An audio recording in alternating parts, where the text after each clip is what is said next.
Folks, today is Thursday, July 16th, 2026, coming up on Roland Martin Unfiltered, streaming live on the Black Star Network. Folks on Threads and X claiming that photos have been removed from the Emmett Till memorial at the National Museum for African American History and Culture. We sent a reporter down there to find out. We'll tell you all about that. Speaking of Black history, we're talking with Linda Harris Cole of the Harriet Tubman Museum in Cambridge, Maryland, where thieves broke into the museum over the weekend and stole their donation box.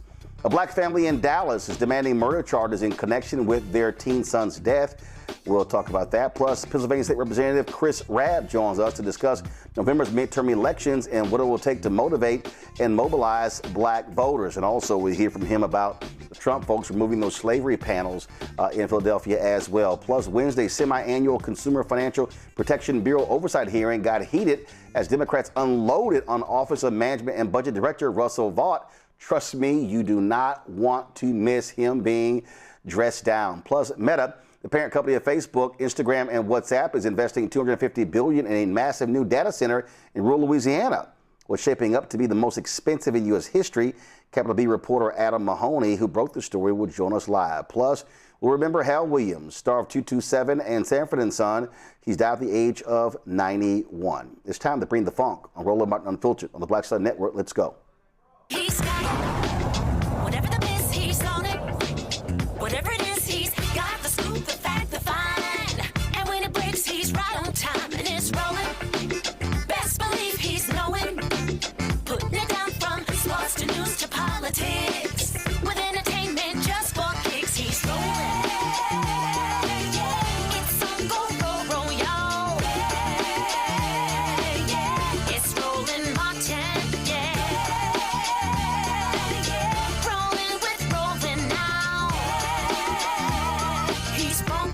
He's real, the best, you know he's Roland Martin now.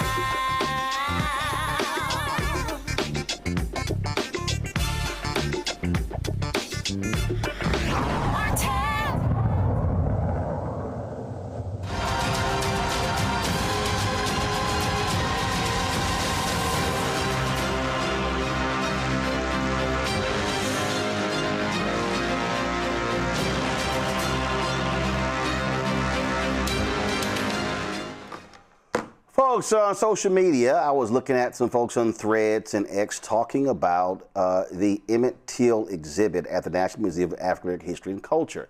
Folks were saying that photos had been removed and you no longer had anything showing you that was there. So this is what was posted. Bro, I cannot believe what I just saw. We just went to the African American History Museum in D.C. for the second time.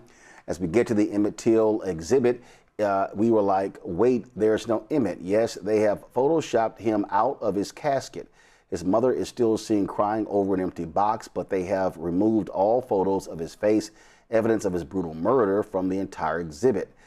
This goes directly against the point of his mother having an open casket. I'm writing a letter. And then all of a sudden, other people begin to write. They begin to say the exact same thing. Well, we sent a reporter down there to actually find out if that was the case. Now, remember, that exhibit is the actual casket that he was buried in. And then when his body was exhumed, that casket came to the museum. And so what they have there, when you go to the museum there, it's a very solemn exhibit. Mahalia Jackson, Precious Lord, is playing, and they ask you to do no photos and videos. And so when you step in there, in the casket, they have photo of Emmett Till in terms of how his battered and decomposed face looked. And so obviously when we saw that, that raised a lot of questions. And so as a result, we sent someone down there. And that exhibit has been there since 2016. And so when you see these things on social media, as we all know, stuff all of a sudden begins to spread like wildfire, and then people begin to weigh in. Well, Logan Johns, one of our Black Star Network reporters, went down to the museum this afternoon to see for himself. He reported back that the exhibit remains unchanged from the way it has always been, a solemn exhibit in which visitors walk up to the casket and look down to see a photo that shows Till's face. Museum employees also confirmed that no major changes have been made. That doesn't mean that Donald Trump should be trusted as a steward of our history. We caught up with Congressman Jonathan Jackson of Chicago outside of the museum. Members of the clergy, this is ungodly, this is unholy, as what Reverend Barber has said.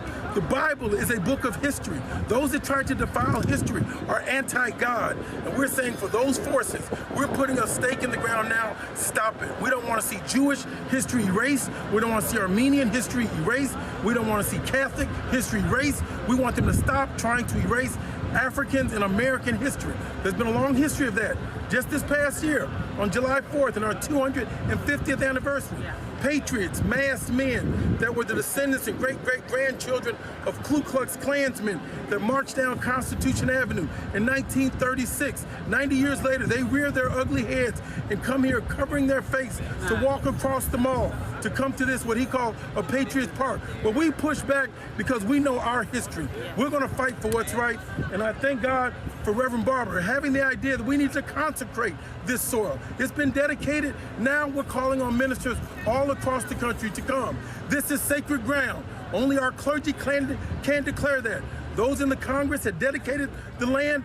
George W. Bush, in his historic speech, when he dedicated this, he's the one that granted this line. There were sane, sober Republicans that said this is the truth. Let's do this. Yes. We want to stand up for those persons, ask them to come back out. Now, Jackson and Barber and others were there for a demonstration calling for the protection of the Smithsonian.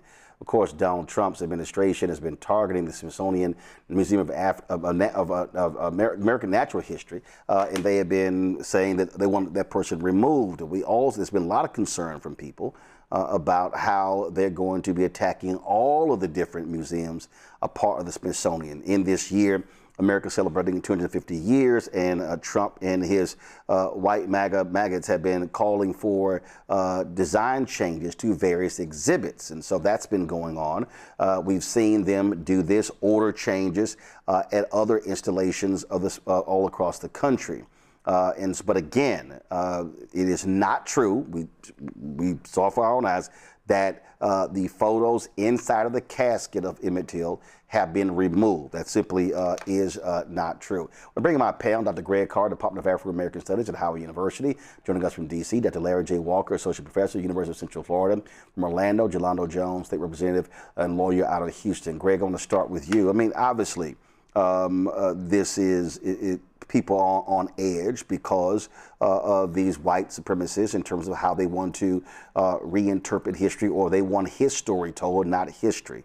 And so when I saw that post, I immediately sort of raised red flags. But this is also why it's important for us to check those things. And so things don't just spread and people then begin to believe something that's fundamentally not true. This is why reporting matters.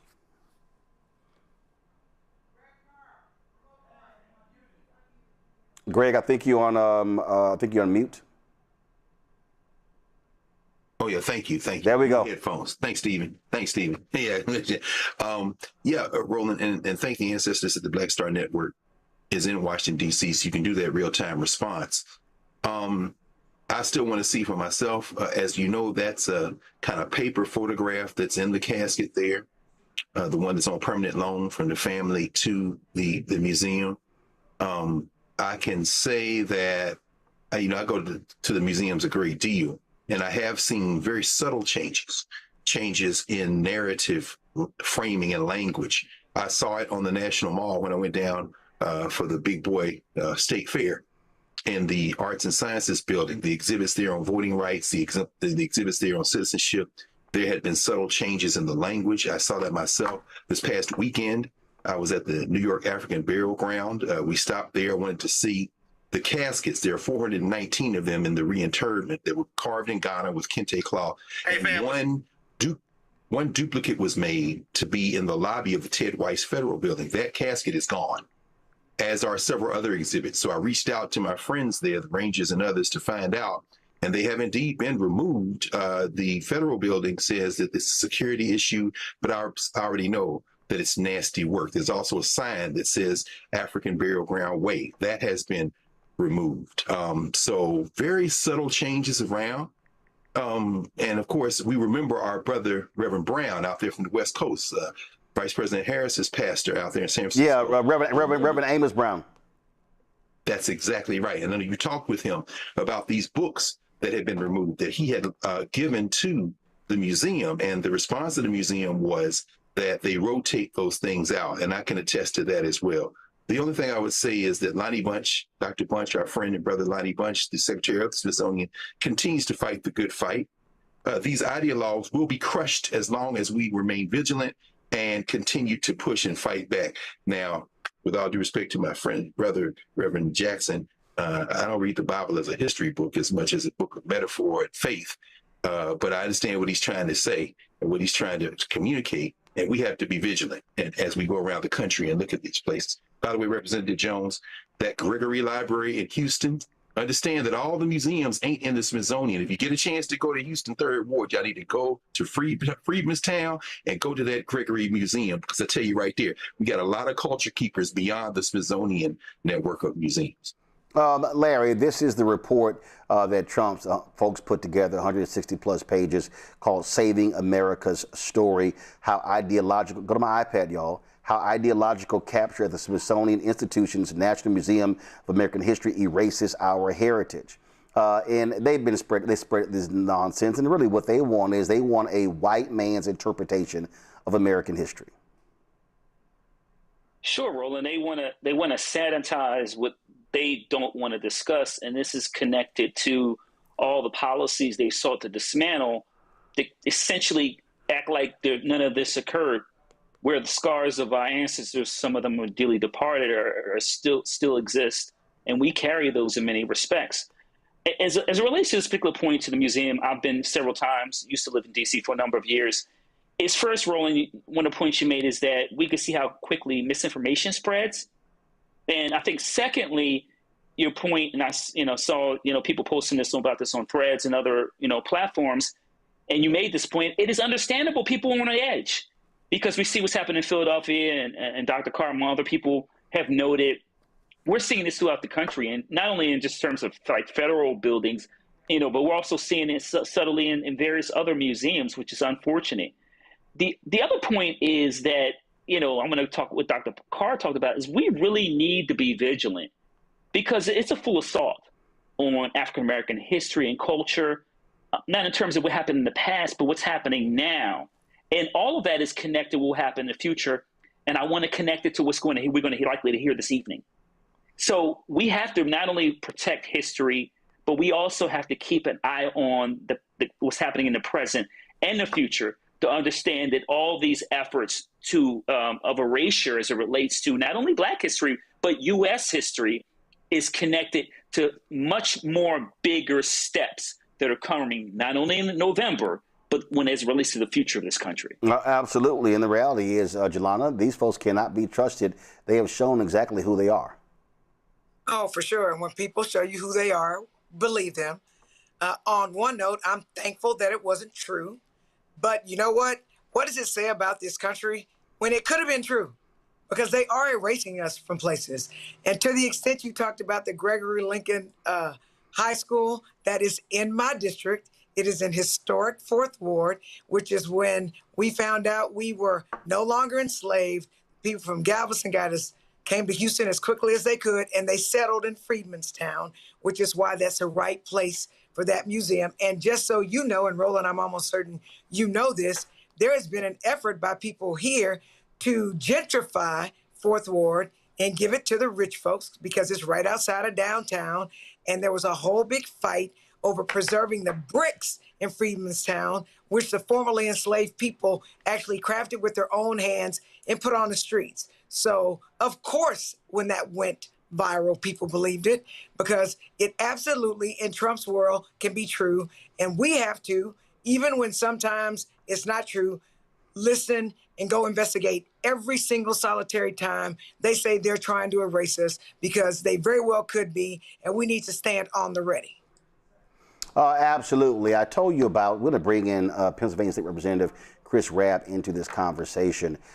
Folks, there's been a battle there in Philadelphia regarding these slavery panels. Go to my iPad. This is an NBC News story. Trump administration replaces slavery exhibition at Washington's home in Philadelphia.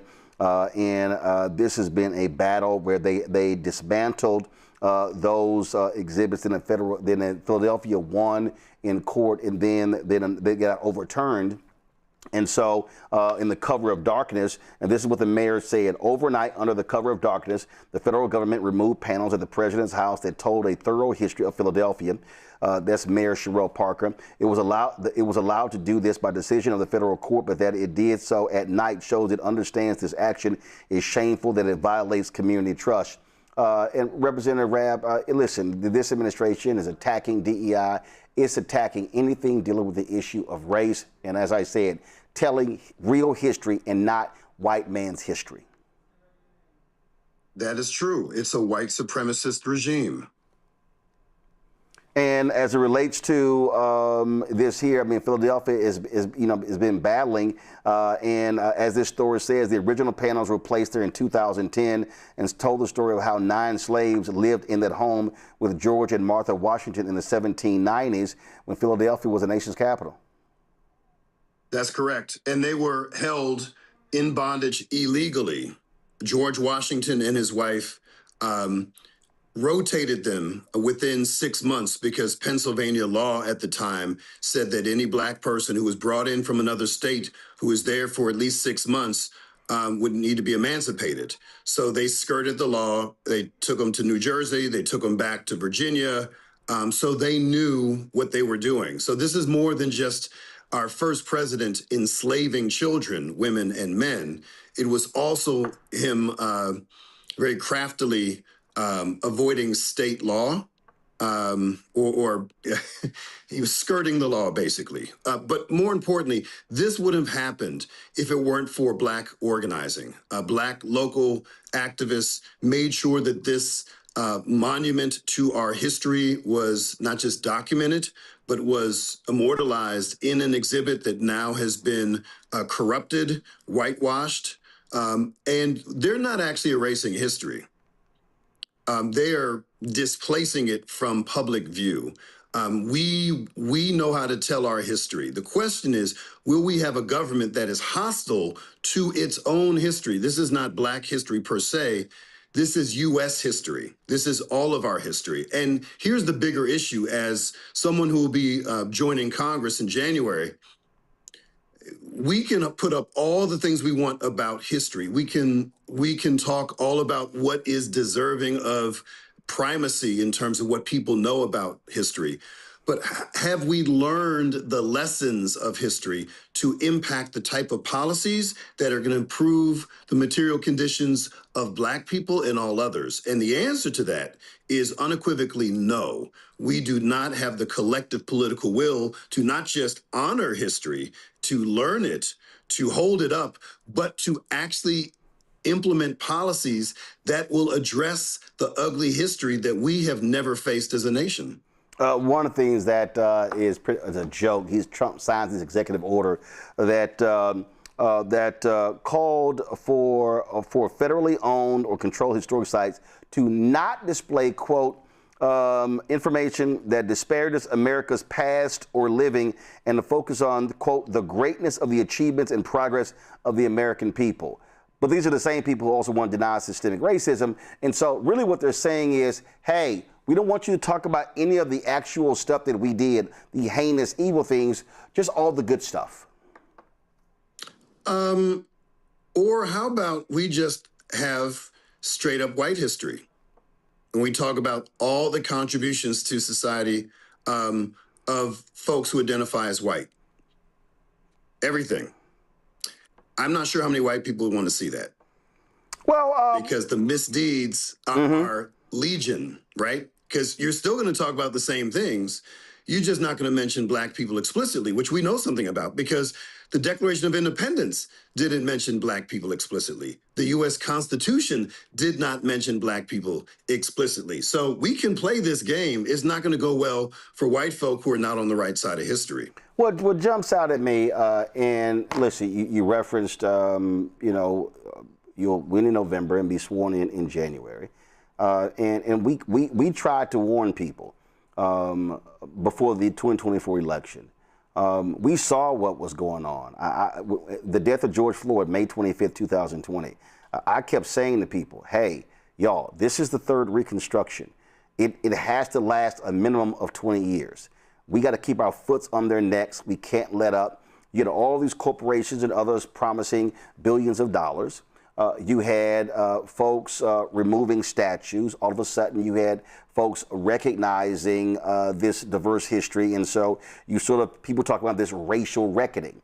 And I kept saying, hey, watch American history. White folks have never allowed that thing to go on, that reckoning to last more than a decade. 2020, George Floyd is murdered. 2021, the right wing absolutely goes after the Black Lives Matter movement. 2022, we saw in the midterm elections, Moms for Liberty rise up, banning books and things along those lines. 2023, the whole thing was about woke. 2024, it was DEI. It was all right there. And we kept telling folks, and too many people were like, yeah, I mean, this stuff not going to really happen. And now we sit right now in 2026 and folks are shocked. And we're like, what the hell? We tried to tell you this stuff was going to happen. And the crazy part is they literally wrote it down and said, here, this is what we're going to do when we win. So talk about how we've got to get people to understand that there are repercussions when evil wins at the ballot box. Well, I don't know who is shocked and who is just enraged, right? I mean, we should be enraged. We shouldn't be shocked. And the two are not the same. The folks who came out during this primary, and I ran in the bluest congressional district in the nation. Out of all 435 districts, this is the highest Democratic performing district. It's also very young, it's very diverse, and it's majority black. So it's in the top 3% blackest congressional districts. The young people who I spoke to would not be shocked by any of this. They would be annoyed, they'd be frustrated, they'd be angered, but not shocked, because this is the norm.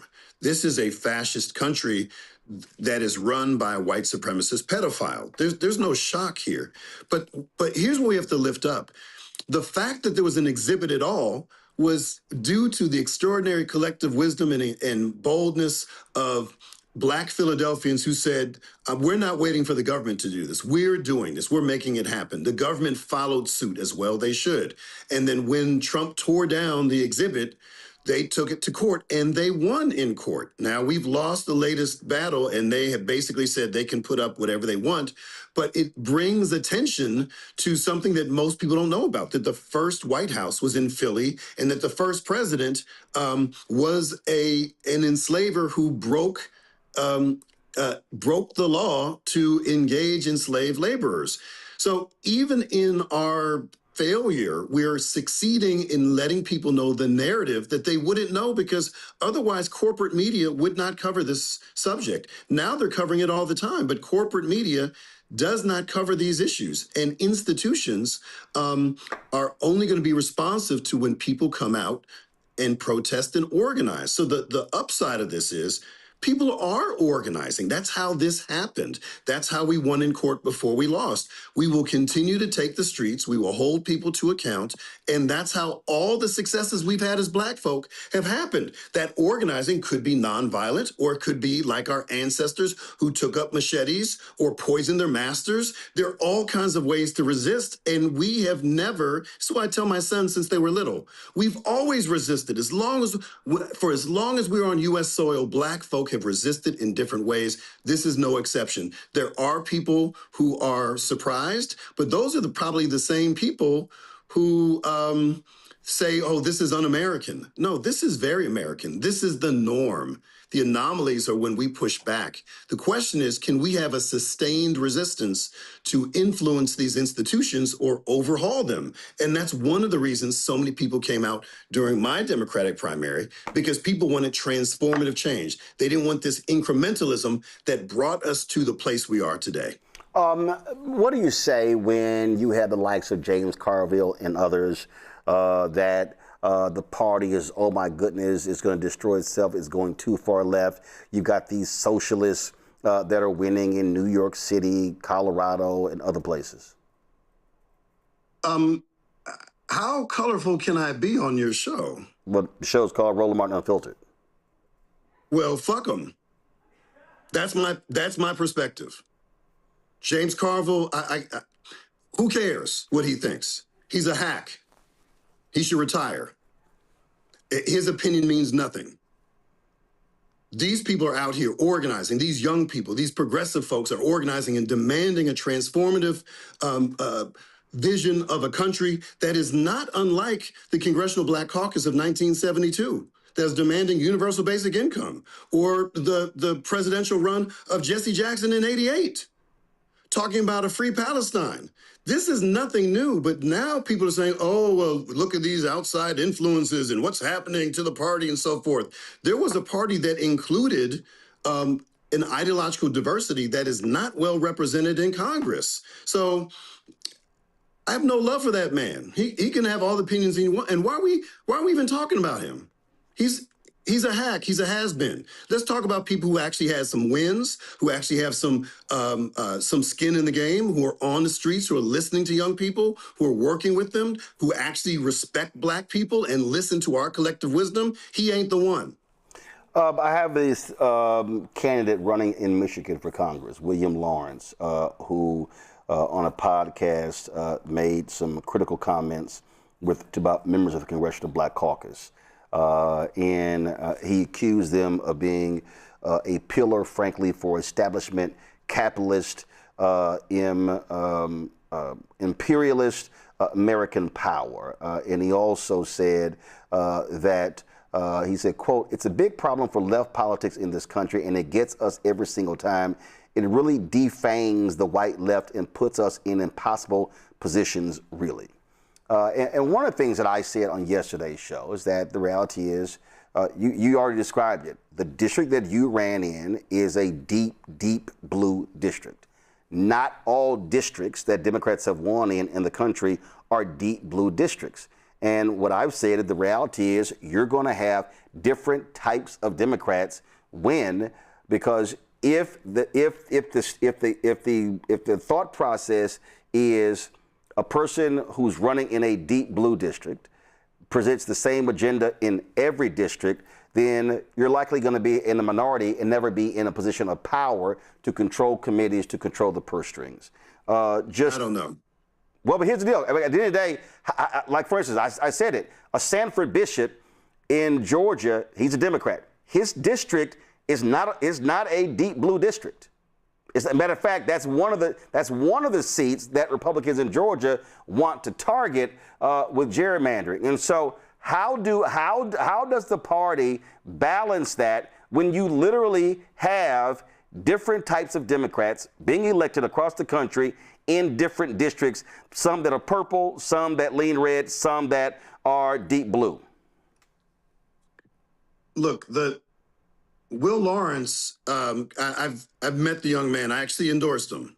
I endorsed him before he made that unfortunate statement. He has since apologized, and I've accepted his apology. He called me to let me know what happened, and I appreciate the integrity of him reaching out to a Black progressive who endorsed him to set the record straight. And I think it's important to make a distinction. If someone is saying that an establishment class is complicit in the corporate duopoly that hurts our nation and what's left of our participatory democracy, and that transcends race, that is a valid point.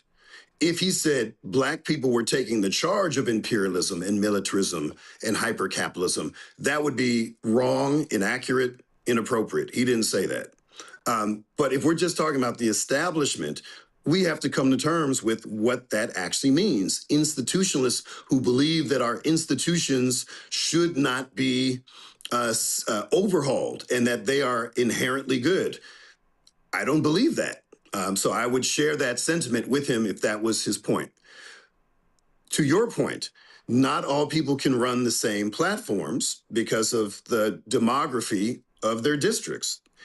I don't think he was making a prescription for that. But the other reality is there's a way to run with progressive values in a wide array of districts, including rural communities. I mean, the folks who should embrace progressivism the most are rural communities. Absolutely.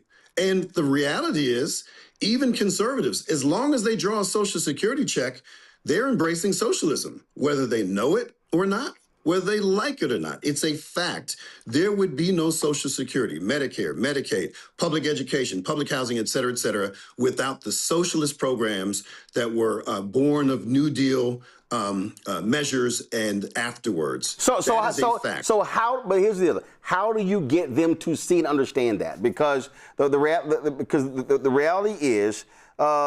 Listen, and we've talked about it. These are the same folks who say, oh, my God, y'all need to get rid of that damn Obamacare, but don't touch the Affordable Care Act. And you're like, exactly. You know it's the same thing. And so what you're describing, right? Well, what you're describing is what folks have said for years. Look, in 2004, Howard Dean said Republicans focus on God, gays, and guns. So how then do Democrats, though, speak to those voters when those are the very people who I always say vote against their own economic interests and they complain about the very thing they're receiving? You got Republicans in Mississippi and South Carolina who bitch about federal funding and their states would not survive without federal funding. Okay, so how many rural conservatives want an AI data center in their backyard? I'm guessing close to zero. Close to zero. But we have corporate Democrats who are supportive of that. You need to organize with people closest to the pain as a central point.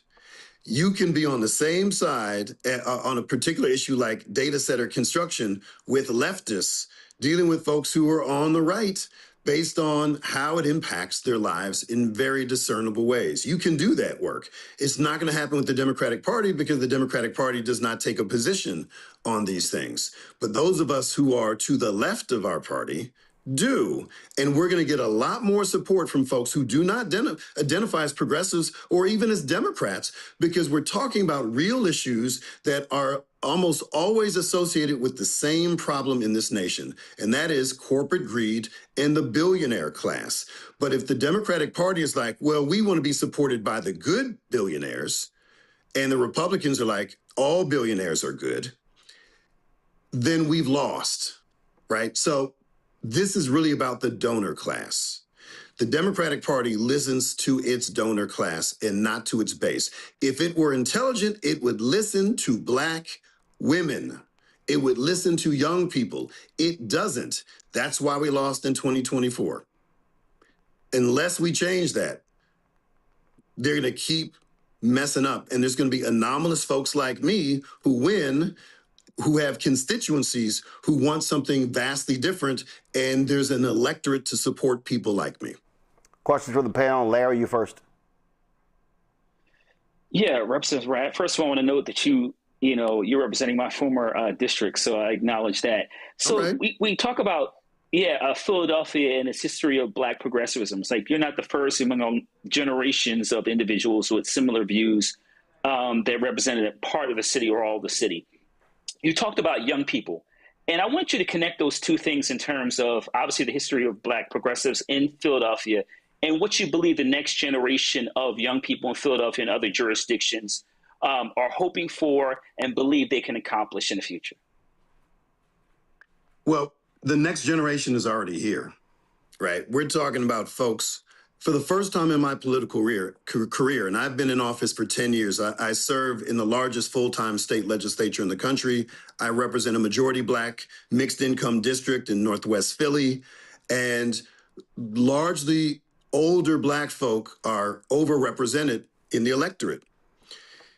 The number of young people across ethnicity that came out in this primary on May 19th, Malcolm X's birthday, was extraordinary. It significantly increased voter turnout because young people saw themselves in a campaign that spoke truth to power and along with substantive policies. And so they showed up. In fact, there were young people not old enough to vote who showed up, who volunteered. So the next generation is now. We're talking about millennials. I'm Gen X. Millennials, we're talking about Gen Z, and we got younger folk who want to be engaged and are engaged, who are not waiting to vote. They are organizing in their respective communities. They see their own collective power, and that's what's going to take us to where we need to be. It's not going to be traditional politics based on, Washington, D.C. consultants and insiders and TV commercials and politicians endorsing other politicians. It's going to be on the streets. And that's what happened, certainly in my race. But we're seeing that nationwide. We're seeing people who weren't supposed to be viable who are killing it on election day. And it wasn't because they were independently wealthy or well poll tested or all of those things. It's because they organized and they brought to people a message that resonated with people in very substantive ways. And they listened to the pain of those folks closest to this struggle. That's nothing new, but the Democratic Party does not invest in campaigns or candidates like that. And when they see, listen, the Mondani effect is real. Young people, and not just young people, as a formerly young person, it inspired me all the way in Philadelphia. In every city, I'm in LA today, I've been in Denver, Detroit, Trenton, Harlem, etc. Everyone is feeling this momentum, and it's connected not with personality or party, is connected with purpose and policy. People want to see universal basic income, a living wage for all, Medicare for all. They want this. And it was part of the CBC platform, like I said, 50 years ago. So this is just a resurgence of the same things that Black folks have been leading on for a very long time, not just in Philly, but across the nation. This is our legacy as Black folk. And the only reason I identify as a democratic socialist or progressive is because I'm Black. In my district on 7th and Lombard, my great-great-great-grandfather was a Black abolitionist who conspired against racial injustice 190 years ago. And I have literally the writings of him from back then, and he's saying the same things I'm saying. And that's both disheartening and inspiring at the same time. Jolanda. Rep, thank you for doing what you do. And so my question is along these lines. I spoke at the Texas Democratic Convention a couple of weeks ago. And for the most part, I said the road to blue goes through Black. And I am literally having a town hall on this Tuesday talking about that, where the entire purpose of the town hall is for Black folks and nobody else, so I'm unapologetically Black, to come and tell the Democratic Party their complaints and what they need to do in order to inspire Black people to get out and vote. Because the person that's running for Senate here the Republican is evil. And what I've been trying to tell white people is that we don't care that he's evil, because whether Democrats are in power or Republicans in power, Black people always get the short end of the stick. So telling us that the other guy's worse doesn't work. And the town halls and Zooms that have been going on literally have basically been rah-rah sessions about why Black people should be as inspired by our nominees like they were by Jasmine Crockett and vote, and what are you going to do? And so what I'm asking you is, when you were campaigning, did you hold lecturing town halls or did you hold listening town halls? And can you explain to people why one is better than the other? Thank you for that question. I love that. This was a unique election cycle for us in Philly, because it was the first time in 35 years where there was an open seat, meaning there was no incumbent on the ballot. Our current Congressman Dwight Evans is retiring at the end of this term. So 35 years where there's, since not having an incumbent on the ballot. Also, there are like 13 people running for this seat, and it got dwindled down to 4. So what happened was there was a level of excitement and engagement that is very rare because of this new kind of playing field. And so everybody wanted to hold a candidate forum. So less so town halls, more so candidate forums. So we were, as candidates, we did not have a say in terms of the format or the content of those forums. But I can say, as a longtime state representative, I don't have town halls. I have interactive workshops, community workshops where they're not being talked at, they're being listened to. We are organizing, we're bringing people together and working things out together. So that is my track record. That's what I believe, precisely because of the subtext of your question, which is people don't need to be lectured. People need to feel heard and respected and seen. And we in elective office have to understand and value the collective wisdom of those folks closest to the pain. We have a lot to learn. And ultimately, public servants are held to account by the people.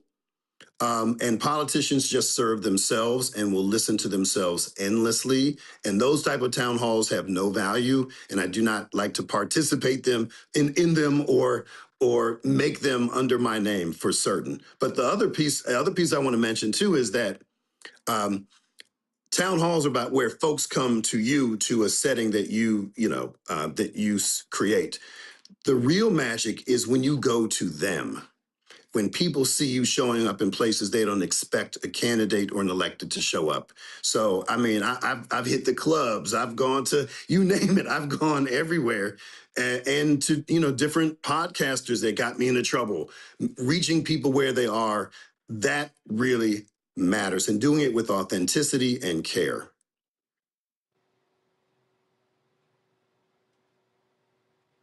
Now let's be clear. The podcast didn't get you in trouble. You did. We try to put that on the podcasters. All right, Greg Carr. Thank you, Roland. Thank you, Roland, and Representative Rabb. It's a real pleasure, brother, to finally be able to talk with you. We've talked about you so much, and as an adopted Philadelphian living there for almost 20 years, I was down there. I was one of those thousands down there at Market Street with brother. That's right, brother Michael. And Michael Cord of Engineers and Coalition.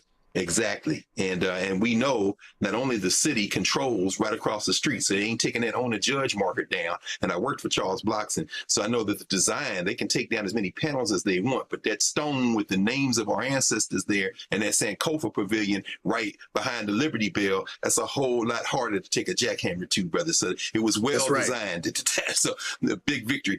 I want to ask you, speaking of podcasts, this is Roland. I was reading a transcript of an interview you gave, a conversation you had with Katie Halper, and you said, who can better understand the plight of Palestinians and African Americans? And pursuant to that, I know you saw the vote that you'll soon be joining in the federal legislature, the votes, the amendment to cut off funding to Israel that failed, but more Democrats voted for it than against it. And for me, I'm sure, as for you and probably a lot of other people, an uncomfortable number of members of the Congressional Black Caucus voted no. And so I'm wondering, kind of following up with what Roland was asking, given we live in a duopoly in this two-party system and the Democratic Socialists, the Progressives, so many others see the parties the way we should see them, as delivery systems to get in there and maybe, as Linda Sarsour said, put our best opponents in office. How does this strategy you've articulated of going to those who are harmed the most, how do you think that can play out in terms of Mississippi and Alabama and Louisiana and pulling together coalitions like you've done in New York, like you've done in Pennsylvania? And will that finally add to maybe some tensions behind someone like a Cori Bush who's going to run for re-election and a Wesley Bell who lined up and voted, as far as I'm concerned, the wrong way on this Palestine issue? Are we going to have some friction within the Black Caucus as we try to work these things out? We will have some friction, but that's not inherently bad if we're doing it in good faith. Now, I know some folks who are like, oh, well, the CBC, they're all bought and sold, and they're this and they're that, and I don't play that. Some of these critics are super analytical when it comes to structures and policies and systems for everything else, but when it comes to Black people, it's all cut and dried. We're two-dimensional. And I find that deeply troubling. The reality is the CBC is and Congress is reflective of an extended moment in time where our Congress and the electoral system is corrupted by corporate money, particularly since Citizens United in 2010. And if you are a working class Black person, you're hardworking, you're smart, you seek to serve, you win in your majority Black district, which is poorer than the average district. How are you raising money? Particularly if you're like me and you don't accept corporate PAC money, which I don't take a dime of and I never will. How are you supposed to raise money? Well, if the folks are willing to cut you a check, keep showing up. It's hard to say no if you've never practiced saying no, but that's structural. If we have public financing of elections, we're going to see a sea change in ideology, not just in the CBC, but in Congress generally. These are structural issues. This is not about the immorality or short-sightedness of Black elected officials. That's a racist construct I do not support.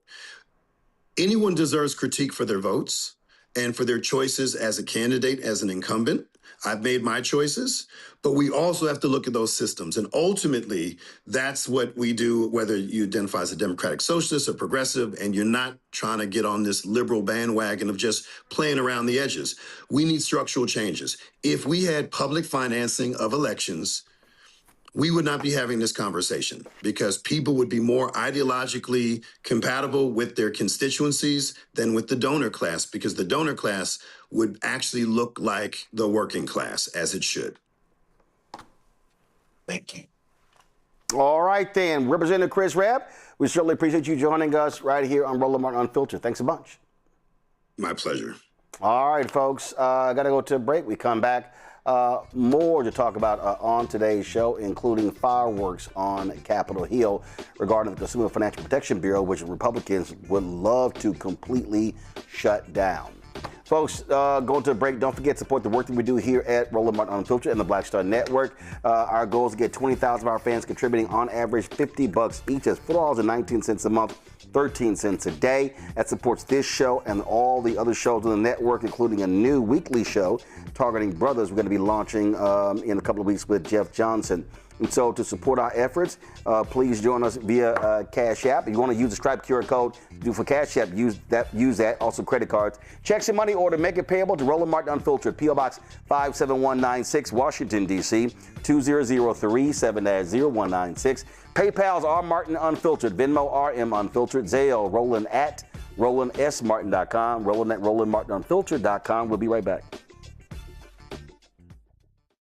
All right, folks, let me tell you about Chapter. Now, if you're on Medicare or about to be, the system is not set up to work for you. Too much fine print, too many plans, and too many people making money off of your confusion. And look, we're used to this. We're no strangers to systems that don't have our best interests at heart. But we don't have to accept it when it comes to Medicare. That's why I'm telling you about Chapter. Their advisors are independent and honest. In fact, they're the only Medicare advisors that compare every plan nationwide. And they're focused on one thing: what works for you. If there's a better plan out there, they'll find it. If you're already in the right one, they'll tell you that too. There are no games. Just last year, people who switched with Chapter saved an average of $1,100. It's 20 minutes and a real person. It's completely free. My parents actually have already called. My mom sent me a text.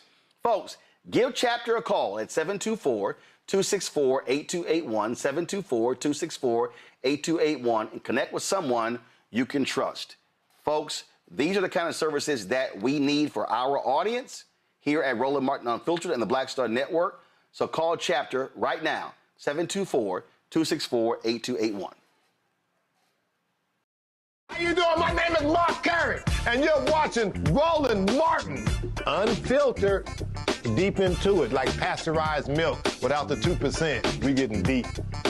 You want to turn that shit off? We're doing an interview, motherfucker.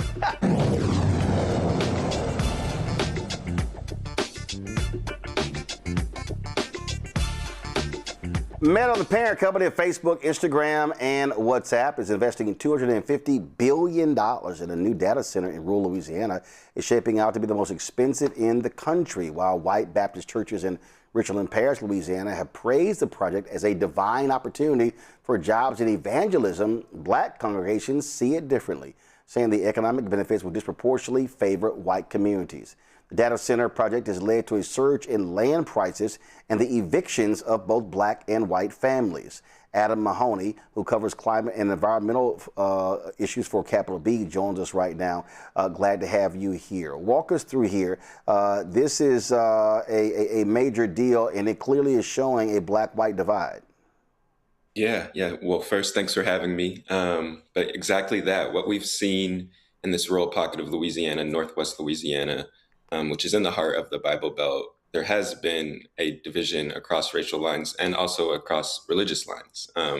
Historically, the Black church has been a vector of change, fighting for social equity, social justice, abolition, while the white church has in many ways worked against that progress. And that's what we're seeing in Louisiana right now, as Meta is building out what is shaping out to be the most expensive data center facility in the United States. White churches have hosted and organized food distributions for construction workers in an attempt to garner more folks coming to their churches, and have come out in full support behind this project, while Black churches have, to your point, outlined the different ways that this could have adverse impacts on Black folks, whether that be via evictions, displacement, and things like that. You're talking about how expansive this is. How so? What is the size? Of this $250 billion data center?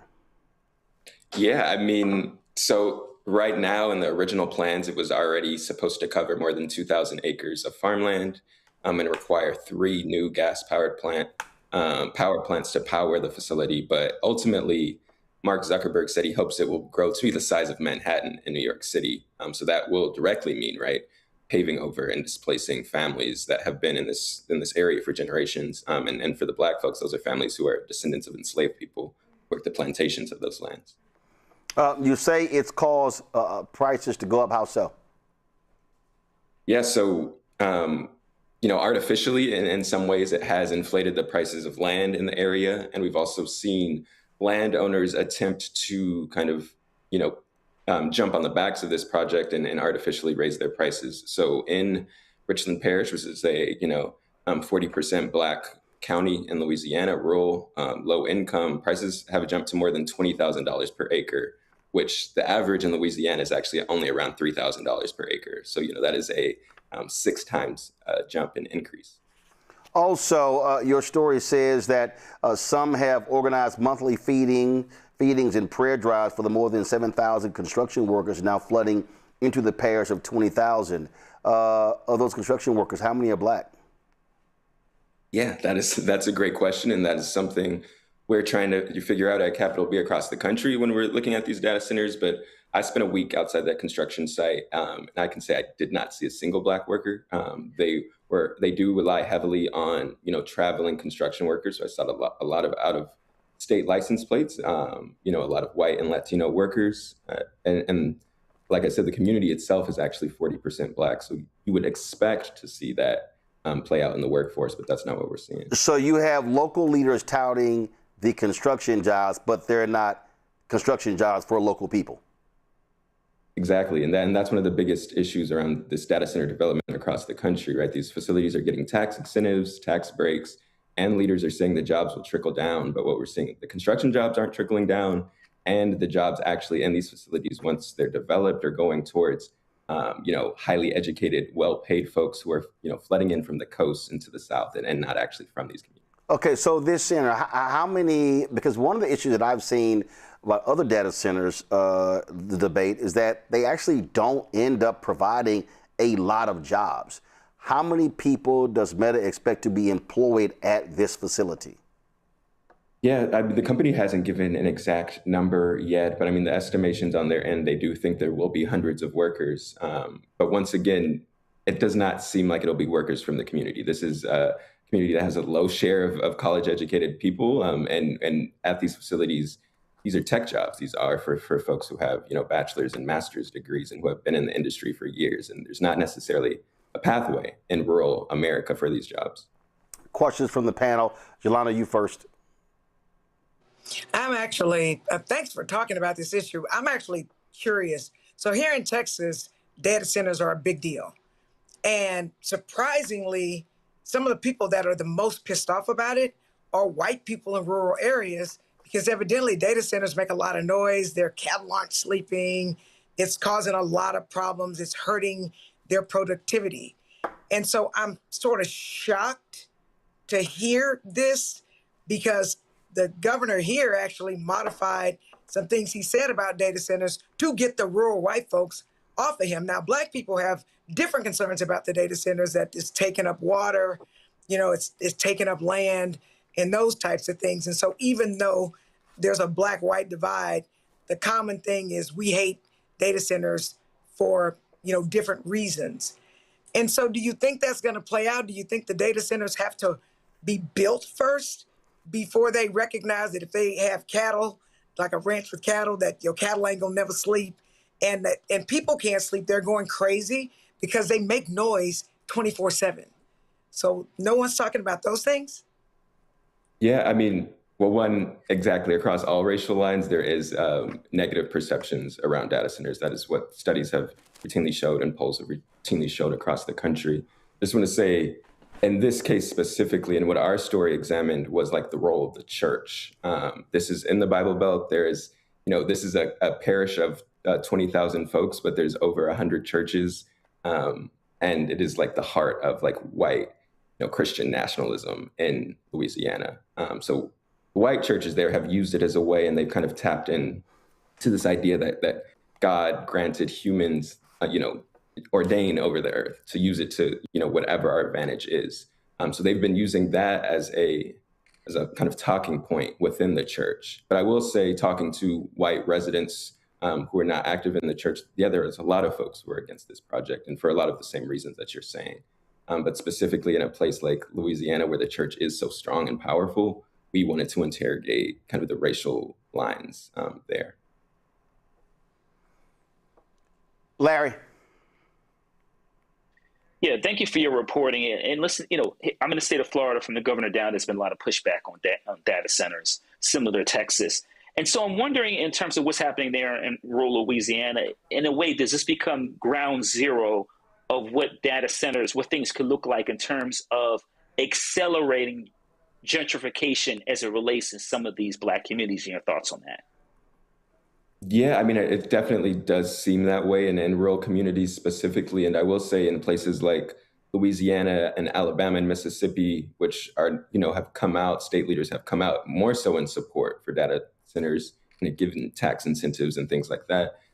The leaders are saying this is kind of one of the few economic opportunities that these states that are, in the hole, in the red, and losing residents yearly, this is one of their few options. But in reality, we know, these tax incentives are not necessarily leading to any actual economic boom for the residents that live in these places. And in this case specifically, we've already seen gentrification and displacement. We've seen that increase in cost of living, and we've seen direct evictions as a result of trying to house the construction workers in favor of long-term residents. Greg. Thank you, Roland, and thank you, Brother Mahoney, for this excellent work. And reading through, a couple of things occurred to me. This is like northern Louisiana, right, closer to Jackson than New Orleans. Yes. I got friends up that way nearby, and whether it be Grambling or Tallulah or some of those other places near Vicksburg, Mississippi. I'm wondering, since it's very hyper local, and you're kind of using this brilliant lens to kind of pare this back, and it's kind of going in the vein of what Dr. Walker just had. The demographics there, these churches, where are the younger people in terms of intergenerational? I mean, some of these older folks at these evangelicals and Southern Baptists, they will very soon be able to test the proposition of whether or not they're on the side of Christianity as they transition to meet whatever maker they think they're going to meet. But the younger people, are they on board with this? Are the population shrinking? And then the other question I have is, the people who are there fighting, is it your sense politically that beyond the Delhaize of the state, that those who can be organized to kind of oppose this can ultimately blunt the force of these folks who are kind of led by their Christian nationalism to embrace this country? Yeah. To answer the first question, I did meet some young folks in the church, and also their opinions kind of differed along racial lines as well. But it's a community, it's a county that is shrinking in population. It is an older, aging population.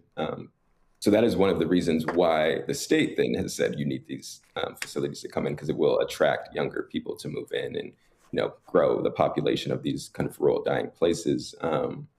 But in terms of like the organized fight and pushback against this facility and facilities across the country, yeah, I do think, and we have seen prominent examples across the country where in both environmental and racial justice organizations have kind of built coalitions and met their neighbors where they're at, and in terms of sharing information and getting people involved and organized to push forth bans. We just saw PG County in Maryland pushed a 2-year data center moratorium. The state of New York just recently passed one. There's been some cities in California. But the most effective organizing that we've seen and kind of cataloged in our reporting at Capital B is, that cross-generational and cross-issue organizing that kind of shows all the different intersections of the data center crisis, so to say, whether it be environmental, economic, or just around divestment and investment in communities. All right. Folks, go check out Adam Mahoney's piece on Capital B dealing with these data centers. Come on, guys. Pull it up. Pull up the article. Do y'all have the article up? You have the article?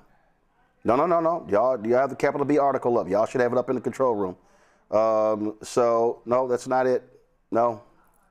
That's not it. No. So y'all should have, again, folks, check out the Capital B article. That deals with, let me just pull it up. Here you go. Meta's $250 billion Louisiana data center is the most expensive in the U.S. Check the story out. Again, go to capitalbnews.org, capitalbnews.org. All right, folks. Adam, I appreciate it. Thanks a lot. Yeah, thanks for having me. All right, going to a break. We come back. Fireworks regarding the Consumer Financial Protection Bureau on Capitol Hill. We'll show you what happened. You're watching Roland Martin Unfiltered on the Black Star Network. All right, folks, let me tell you about Chapter. Now, if you're on Medicare or about to be, the system is not set up to work for you. Too much fine print, too many plans, and too many people making money off of your confusion. And look, we're used to this. We're no strangers to systems that don't have our best interests at heart. But we don't have to accept it when it comes to Medicare. That's why I'm telling you about Chapter. Their advisors are independent and honest. In fact, they're the only Medicare advisors that compare every plan nationwide. And they're focused on one thing: what works for you. If there's a better plan out there, they'll find it. If you're already in the right one, they'll tell you that too. There are no games. Just last year, people who switched with Chapter saved an average of $1,100. It's 20 minutes and a real person. It's completely free. My parents actually have already called. My mom sent me a text. Folks, give Chapter a call at 724-264-8281, 724-264-8281, and connect with someone you can trust. Folks, these are the kind of services that we need for our audience here at Roland Martin Unfiltered and the Black Star Network. So call Chapter right now, 724-264-8281. Hi, everybody. I'm Kim Coles. Hey, I'm Donnie Simpson. Yo, it's your man Deion Cole from Blackish, and you watch Roland Martin Unfiltered.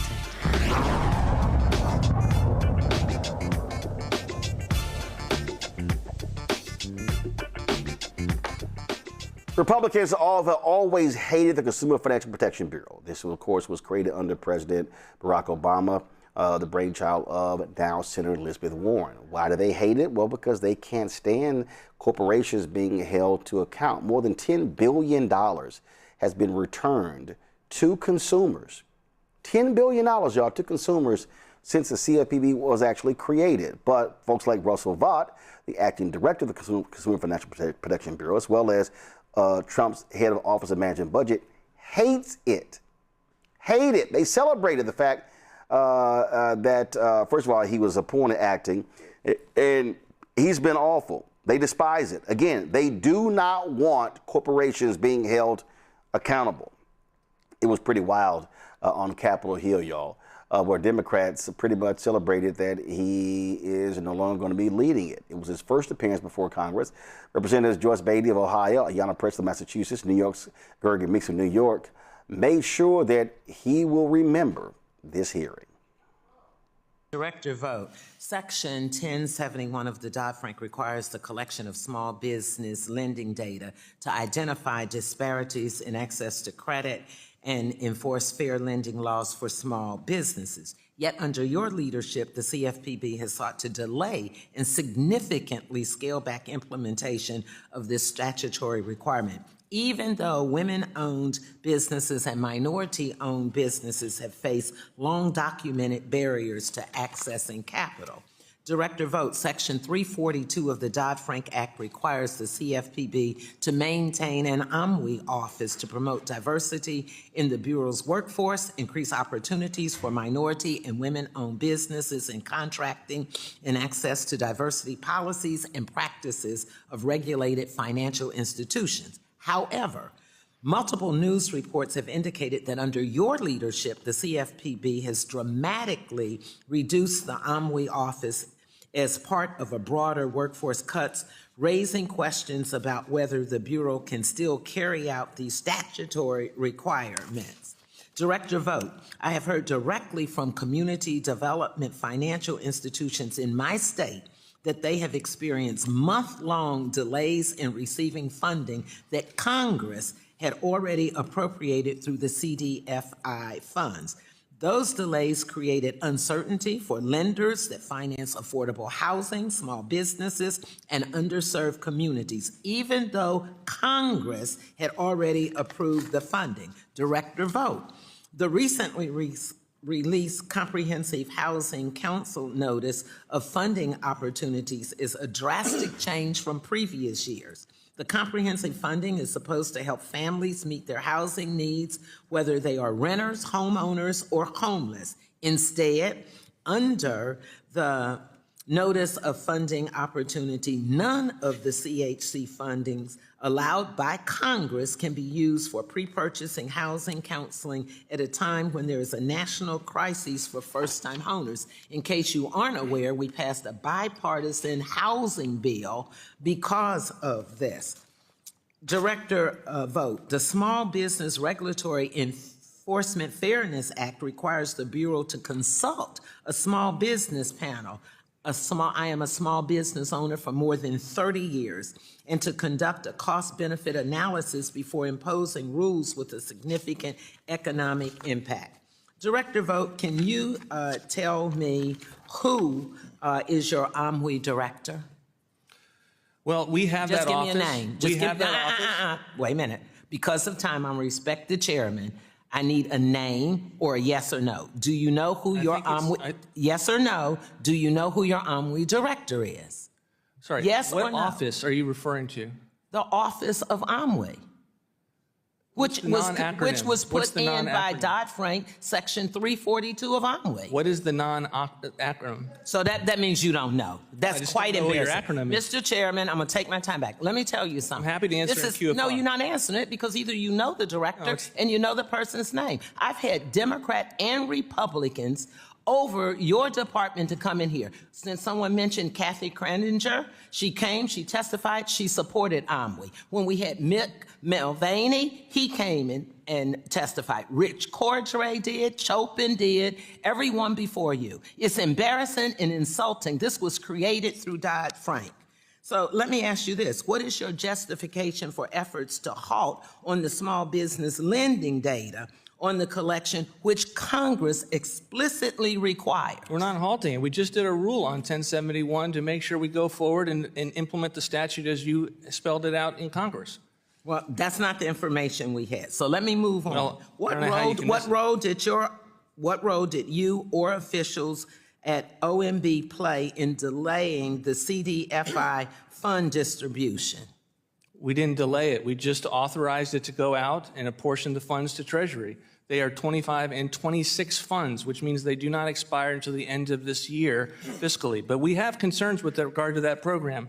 LGBTQ clinics that provide gender-affirming hormone therapy and serve clientele of any... I reclaim my time. You're not going to do this. You're not going to do this with me. Okay? I'm going to respect you, and you're going to respect me. So I'll go back to Omri. It is my suggestion that you send to me in writing who your director is and what are your plans to comply with Section 342 of Omri. And I yield back. Mr. Vought, you've never been a member of Congress, have you? I have not. And you were not a member of Congress at the time that Congress created the CFPB, were you? I was not. And Congress then made and gave CFPB a statutory responsibilities to protect consumers from unfair, deceptive, and abusive financial practices.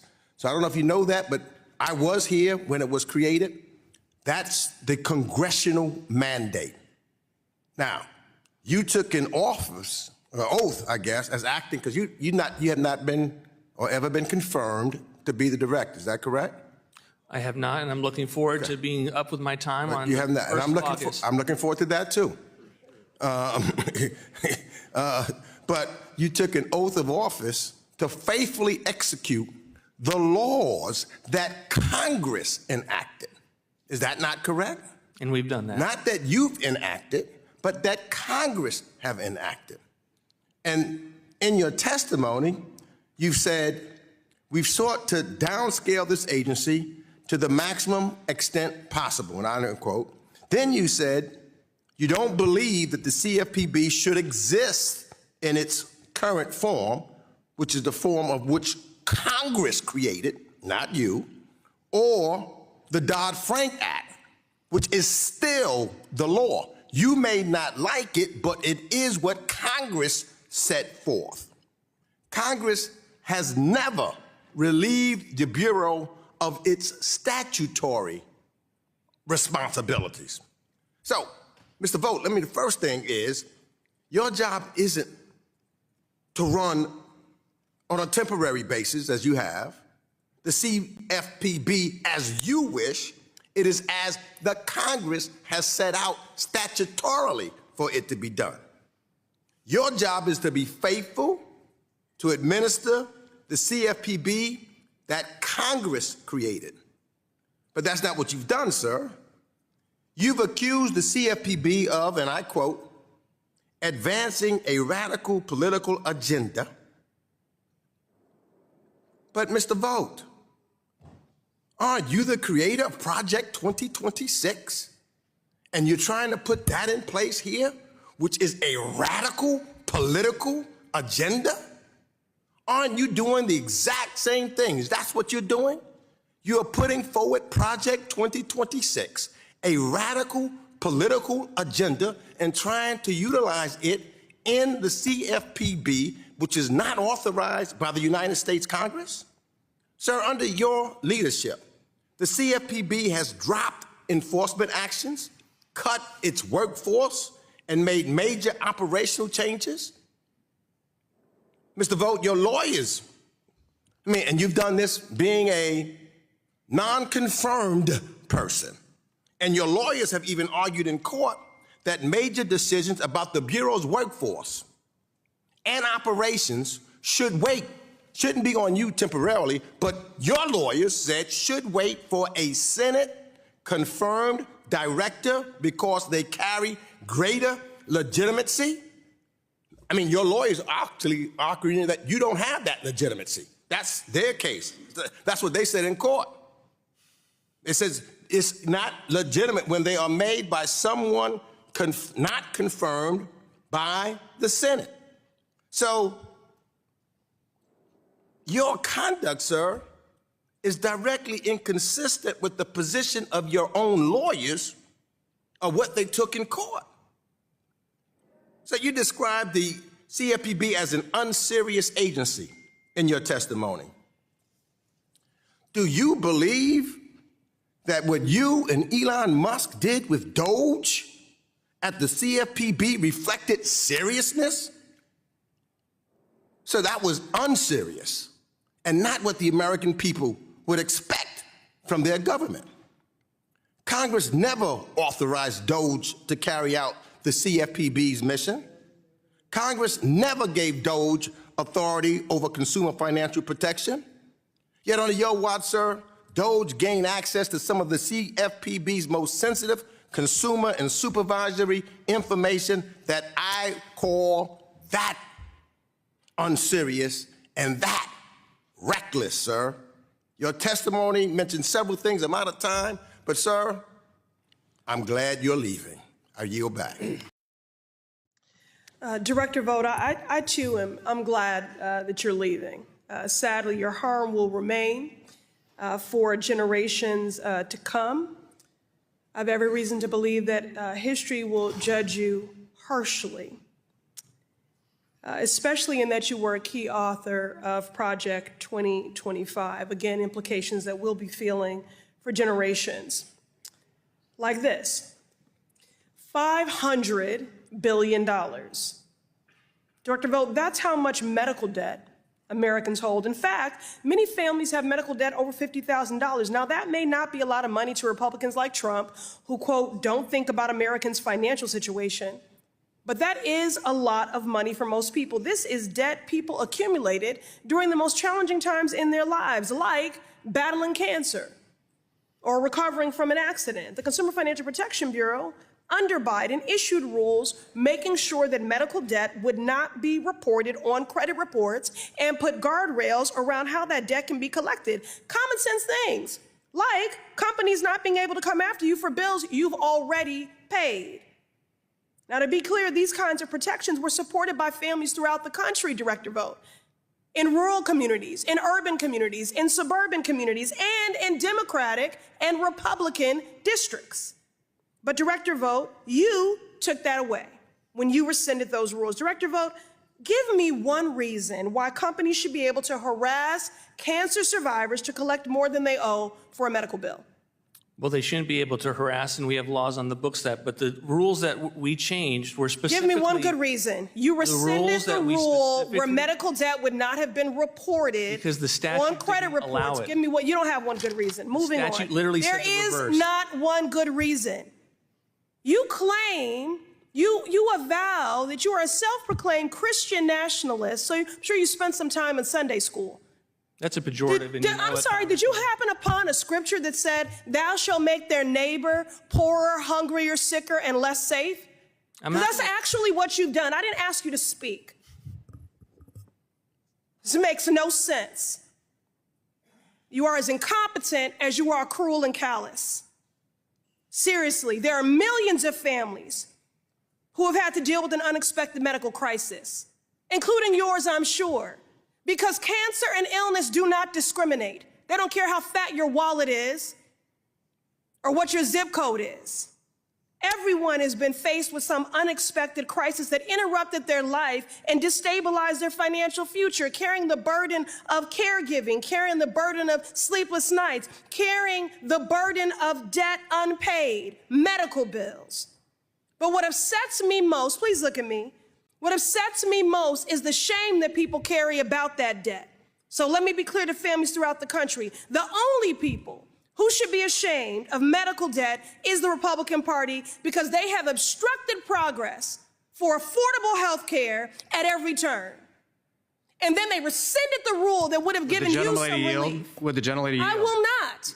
This is my time. Would the gentlelady yield? I will not yield. This is my time. And he's on his way out the door, and he needs to know exactly the harm he has caused. But the American people deserve to know. Talk about Obamacare. I will not yield. It's Ms. Presley's time. Why are you speaking to me when I didn't yield to you? Director Vought, you have gutted the CFPB. You have dropped settlements the CFPB brought against predatory companies that were supposed to provide relief to customers. $360 million to help people gone.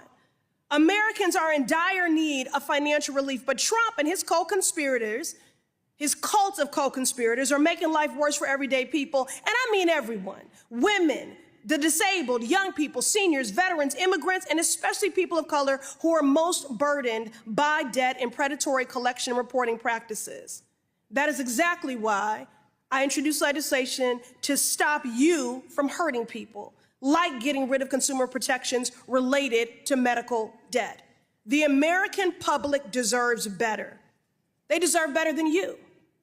They deserve a CFPB director who puts the consumer protection in this, who actually gives a damn, instead of attacking hardworking families who are financially trapped by Trump's reckless policies. Consumer protection should not be a partisan issue or a political game. You have dedicated your career to helping corporations get richer, making families sicker, hungrier, poorer, and less safe, and there is nothing the gentleman Christian from Tennessee, about Mr. that. Rose, for 5 minutes. Well, Jolanda, he earned every bit of that because, again, what they want is they want companies to do whatever they want. I said it was $10 billion. They actually returned $21 billion to consumers. Republicans do not like when companies are held accountable for their actions.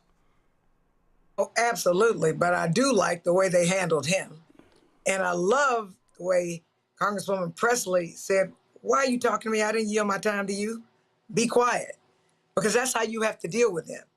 But I think it was brilliant the way most of them did not ask him a question, because what he was trying to do was to sprout talking points that didn't answer the questions and continued their narrative. So I think that that was great. But at the end of the day, what that government agency does is when they're predatory lending, when they're charging too much with fees, when they're doing all these things to set us back financially, when they're letting them mess up our credit and we say, no, you can't do that. That's what that does. Except for rich people, like, how much money is too much money? There is no such thing. They will literally rob from the poor to become richer, which is definitely a problem. So I enjoyed listening to every word of his skewering, and thank God he's leaving, because there's nothing godly about him. In fact, he is the devil.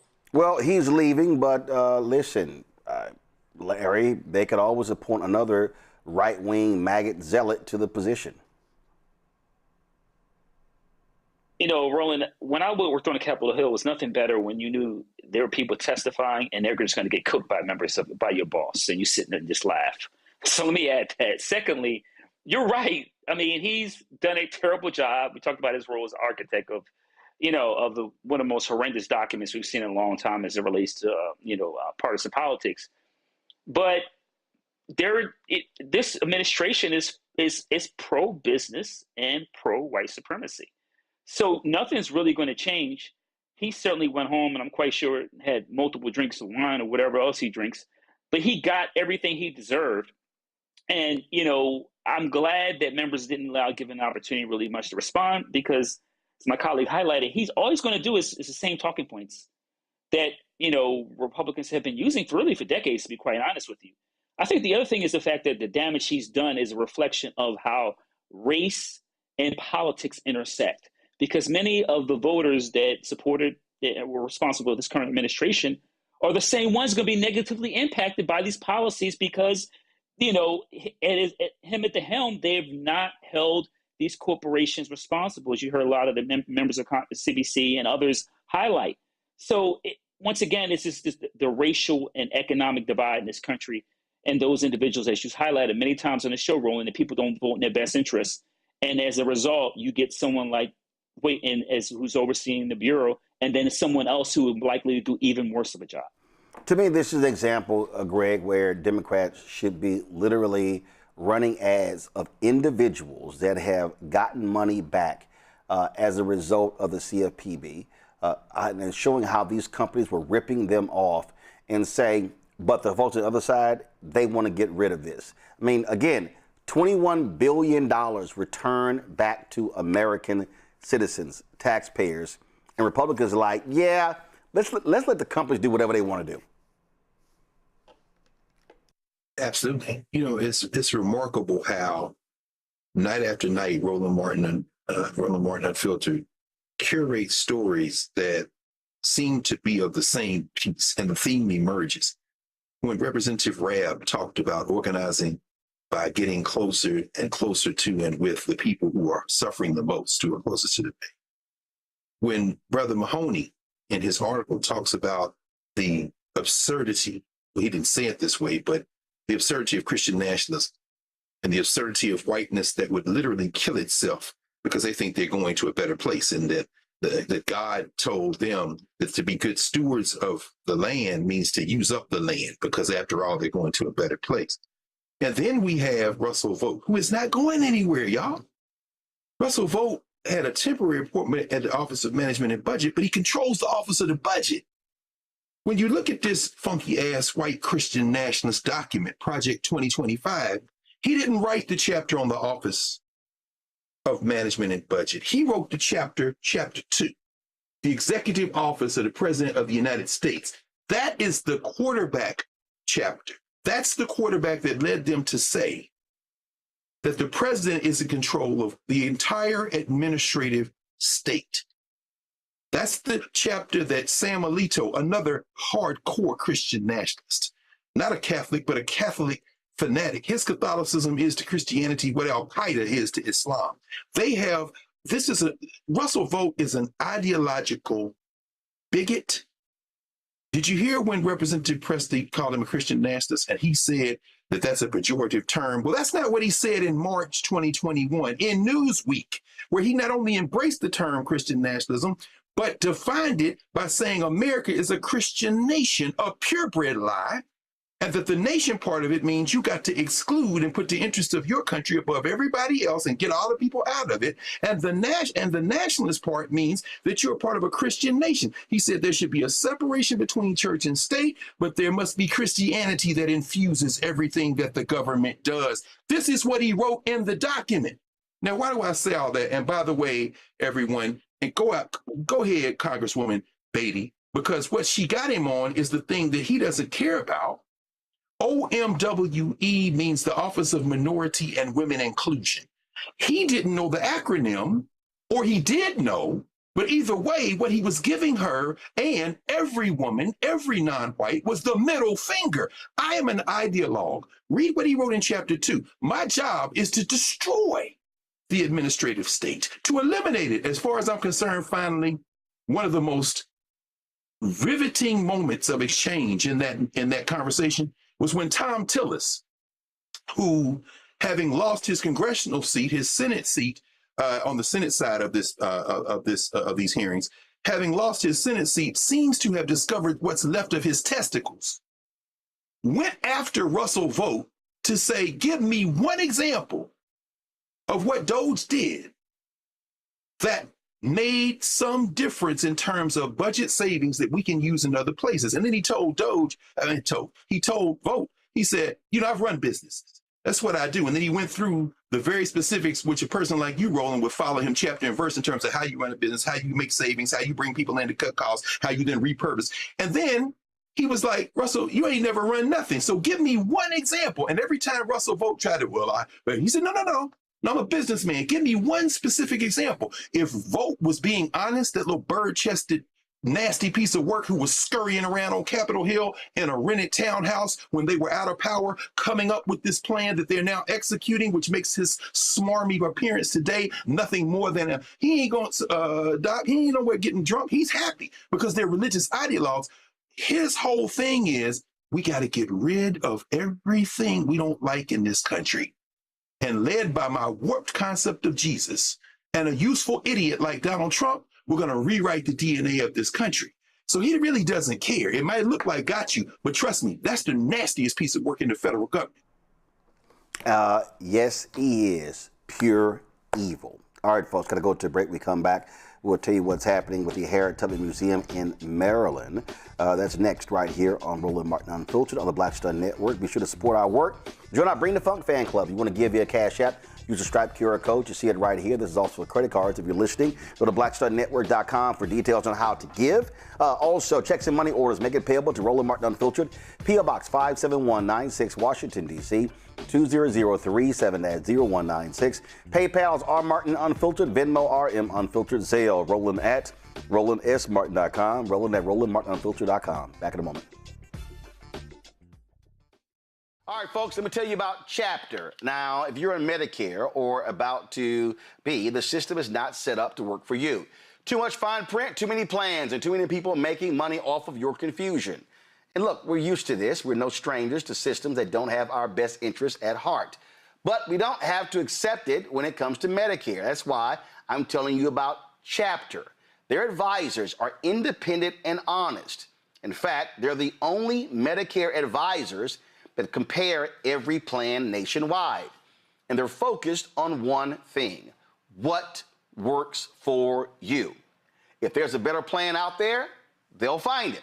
If you're already in the right one, they'll tell you that too. There are no games. Just last year, people who switched with Chapter saved an average of $1,100. It's 20 minutes and a real person. It's completely free.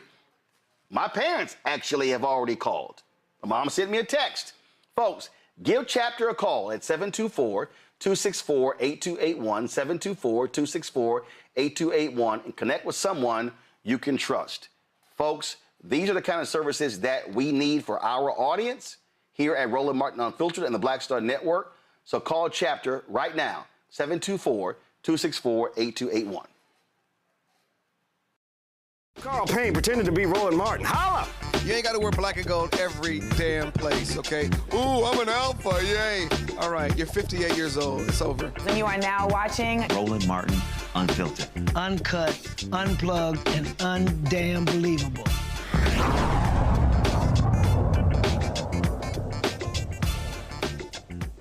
Folks, last month, the Harriet Tubman Museum had a reopening, if you will. They had made some changes there. Lots of fanfare took place. But then, guess what? Thieves actually broke in and stole the donation box. Not only that, damaged the mural that is on the side of the building where the door is located, damaging it and impacting the mural as well. I really hope those folks are caught. As a result, the museum estimates thousands of dollars are going to have to be spent in order to install a security system, repair the door as well. If you go to their website, what they have on their website, they have a donate button where you can go to actually donate to assist them. Now, keep in mind, this is an all-volunteer museum. It is located in the county where Harriet Tubman was born, and it tells her story. Now, there are other places around the country that recognize Harriet Tubman, but again, this particular museum, located right there in Maryland, is about supporting her legacy there in the home county. We want to talk right now with the director there because this is an important story. Linda Harris. She is the Director of Engagement and Programming for the Harriet Tubman Museum and Educational Center. Linda, glad to have you here. Man, it's a doggone shame. All the fanfare y'all had and some thieves broke in. How has the public responded since this story became public? Well, it's been great. First of all, thank you for having me. It has been overwhelming. I'm really taken by the generosity of people. So I think we're going to be okay. Do understand that we are the original Harriet Tubman Museum, opened in 1992. So we have kept her legacy alive for a long, long time. So when is the museum open? So 1990. No. I'm saying you opened in 92. I'm talking about days of the week and time. Oh, no. So we reopened. We had a flood last year, a pipe burst, and so we reopened in May.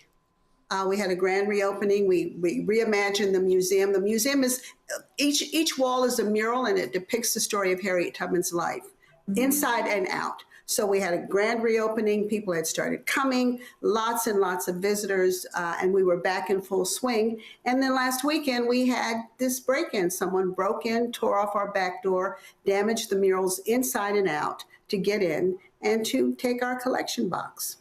So to repair those damages, what is it going to cost?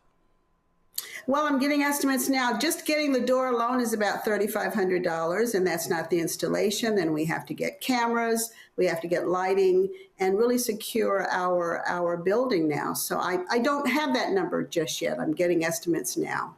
And the estimated time when you'll be able to reopen? Well, I hope we can open in a couple of weeks, but that will depend on the contractor. When the door comes in, we ordered the door. It's going to take 7 days, and then we've got to get a contractor, get on his schedule, and then the lighting contractor and the security person. So, you know, I'm hopeful in a couple of weeks, but I really can't say because it's going to depend on the schedules of the people doing the work. You talked about you've had a great response. Yes. Have y'all put out a dollar amount that you're trying to reach to handle all of these expenses? So is it 30,000, 40,000, 50,000? Well, no, I think probably 25,000 would be the mark to get us fully protected, because we've been terribly naive in terms of how we've, you know, the museum. Linda, Yes. you need to raise that number, Linda. I need to raise the number. Okay. Yeah, because here's the deal. Okay, security system, the door, restoring the murals. So then you still want to have some excess. So Roland is saying, Linda, the number that you need to be telling the public, you want to raise $50,000. Okay. No, I'm just saying, because I mean the bottom line is I mean, and so there are other things, because obviously. Even with the security system, lighting, listen, the equipment cost may be even higher.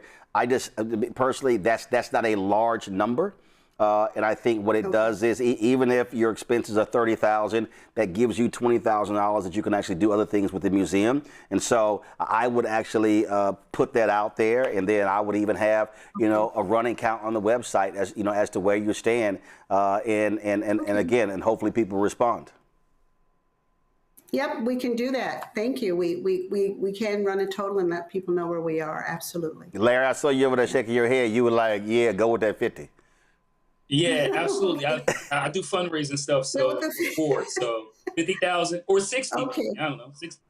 Well, no, I like 50 is a round, clean number. It's a round number.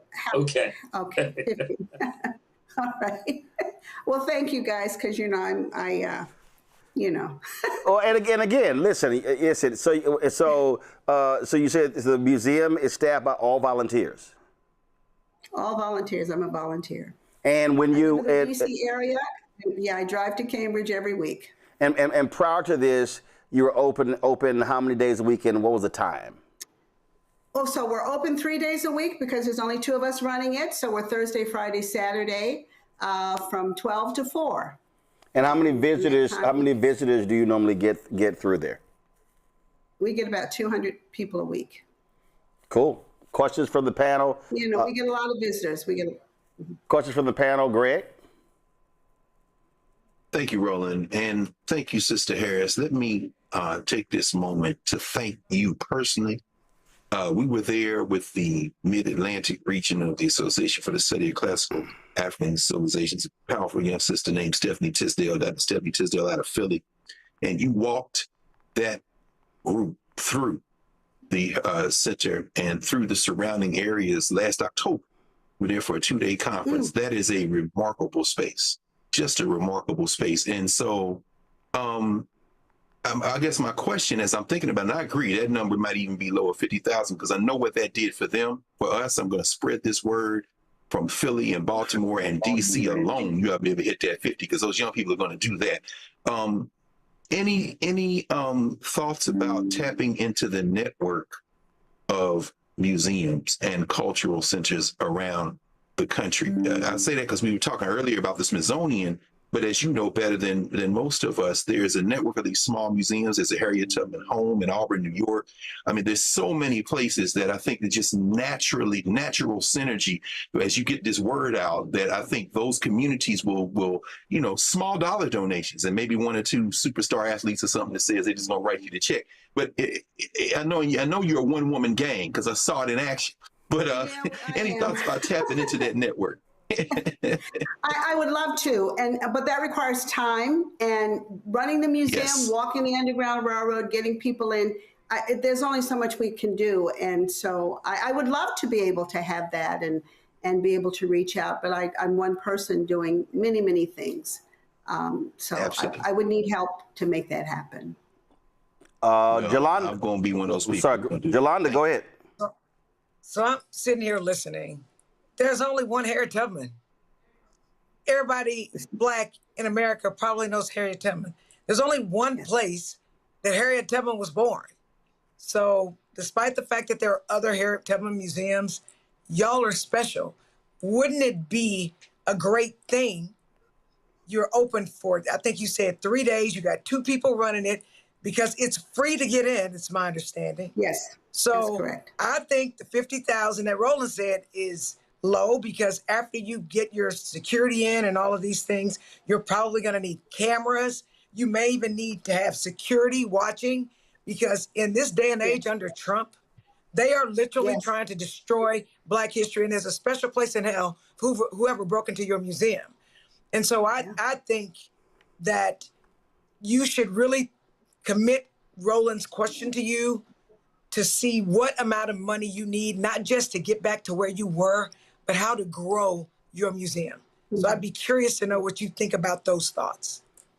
Good question. And I'm not sure I have the answer. I spend a lot of time writing grants and doing walking tours. That's how we raise money. So there's things I have to ponder. And I must apologize. I'm a little unprepared for these questions because it's just been my objective to get people there to promote the great legacy of Harriet Tubman. And with just one other person helping, it's quite difficult. And what I need are bodies. But ideally, if I had $500,000, and even that's a small amount of money, and I know that would take us a long way, first of all, to be able to hire help. I'm a volunteer. I retired, and I'm a volunteer. But I know that for the sustainability of our museum, we need younger people to help us, and we need to pay them. So if I think of a number, yeah, sure, $500,000 would take us a long way.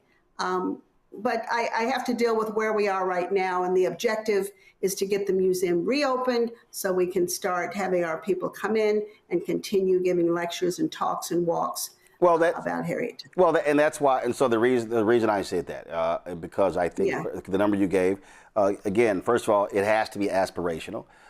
It has to be, because again, the whole point is, and this is something that I need our audience to understand, and I've been talking about this for years. Even when I was at TV One, whenever I travel giving speeches, I would often do my show from a Black museum. So I remember there's a Harriet Tubman statue at Southern University, as a museum that Southern University Shreveport has. And I did a show from there. We did, of course, Birmingham Civil Rights Institute. We did it from the National Underground Railroad Freedom Center in Cincinnati. And there were some other places. And so I would often do that because I wanted to make people aware of a lot of these museums. And what people don't realize is, I mean, there are a number of places all across the country that people just don't even know about that are telling our story. But the reality is a lot of those places are run by volunteers. These are people who are committed their lives to telling those stories. And the concern that I have is that, listen, as people become ancestors, as people get older, that we don't want to see those museums die. In fact, when I was in Memphis a few weeks ago, I had no idea. I was there in front of the I Am a Man statue, and a sister came up to me. Give me 1 second. I got it right here. And I had no idea. I had never heard of the Slave Haven Underground Railroad Museum in Memphis. And they've had been there. I've been there. Had never heard of it. And so she came up to me. There were some issues that they had with some financial issues, and I said, "Hey, send us some information. We'll be gladly have you, on the show." But for the purpose of the audience, understand what you're describing. There are places all around the country, and if we don't support then those places don't exist. And then that means that, and again, I have great appreciation for the National Museum of African American History and Culture in Washington, D.C. But listen, we had the sister who's the CEO of the International African American Museum in Charleston, where they have to furlough their work. They got 20 full-time workers, and they're furloughing them because they've got, I think it was a $6.5 million budget shortfall. And so to tell these stories, it actually takes money. And so what folks to do is, if you go to HarrietTubmanMuseumCenter.org, HarrietTubmanMuseumCenter.org, and there's a donate button. There's a donate button, and you see the various amounts. They are 501c3, so it's tax deductible, and so you can go ahead and write that off. And so we want you. So this is what I want. So I want our audience. In the next 24 hours to donate. I want to hit a number of $10,000 in the next 24 hours.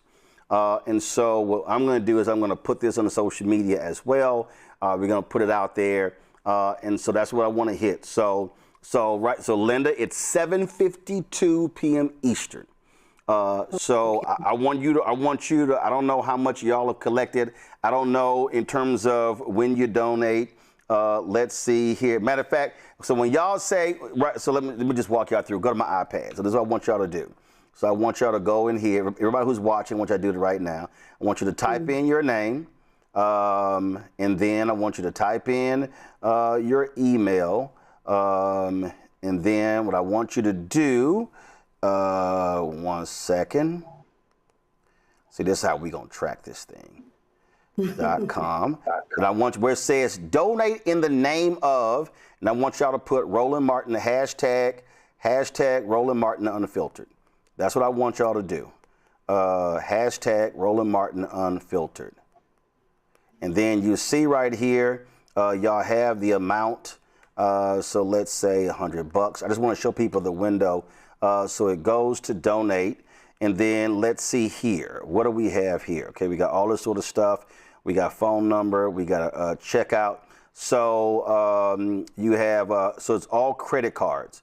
So what I would suggest, Linda, and my web team can help y'all with this here.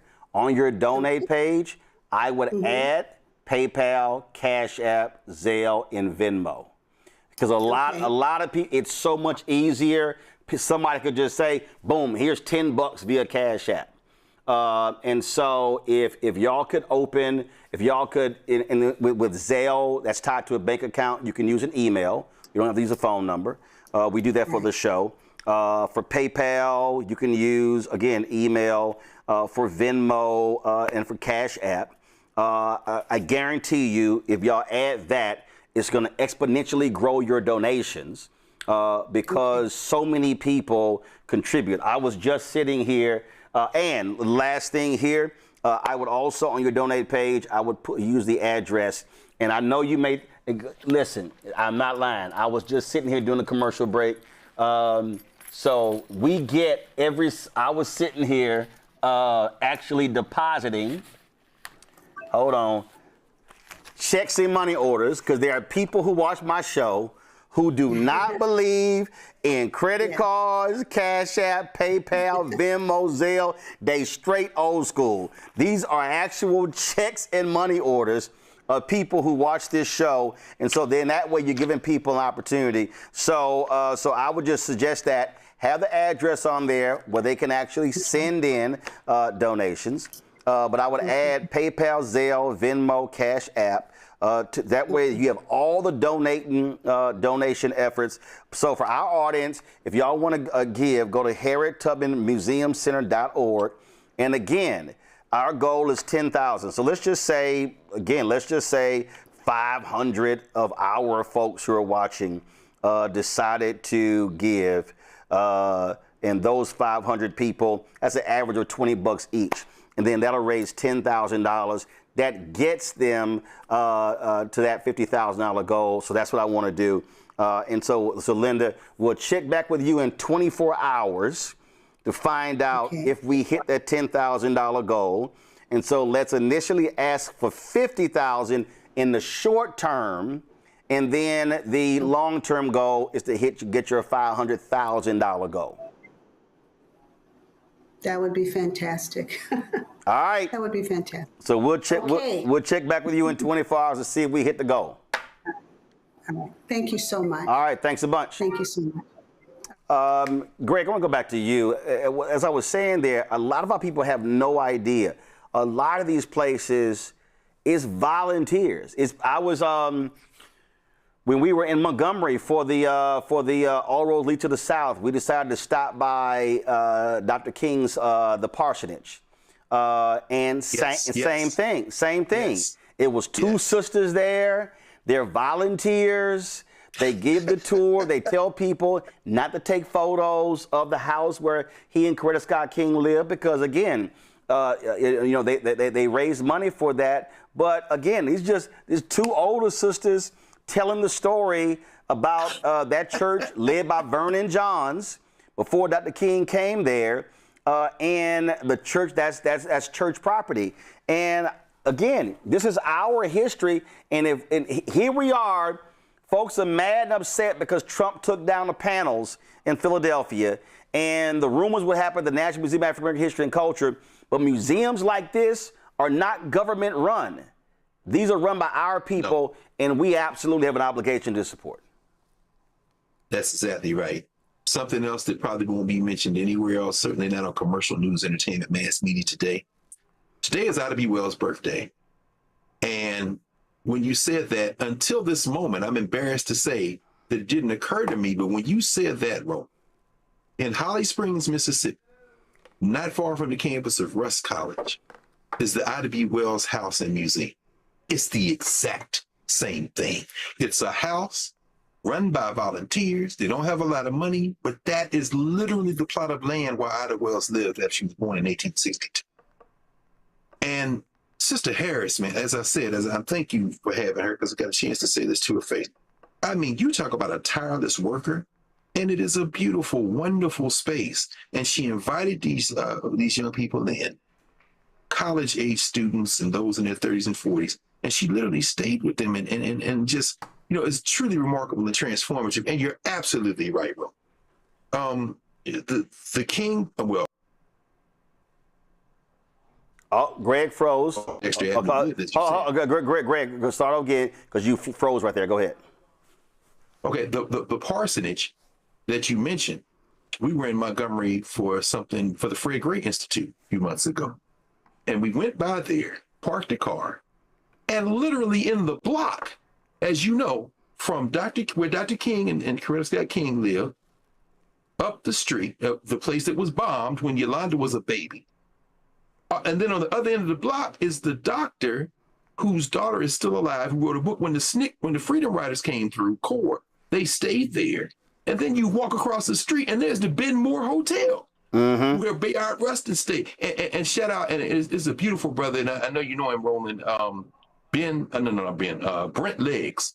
Brent Leggs has just been elevated to the director of the National Historic Trust. They give these micro, donations, and I'm sure you'll be in conversation with him at some point in the very near future. He has spent his life in preservation, and they are a formation that give these small dollar grants. $10,000 may not seem like a lot, but to an Ida Wells Museum in Holly Springs, to a Harriet Tubman Center in Cambridge, Maryland, that is transformative. Yep. So what you did tonight, brother, is something that is going to change that circumstance for the better.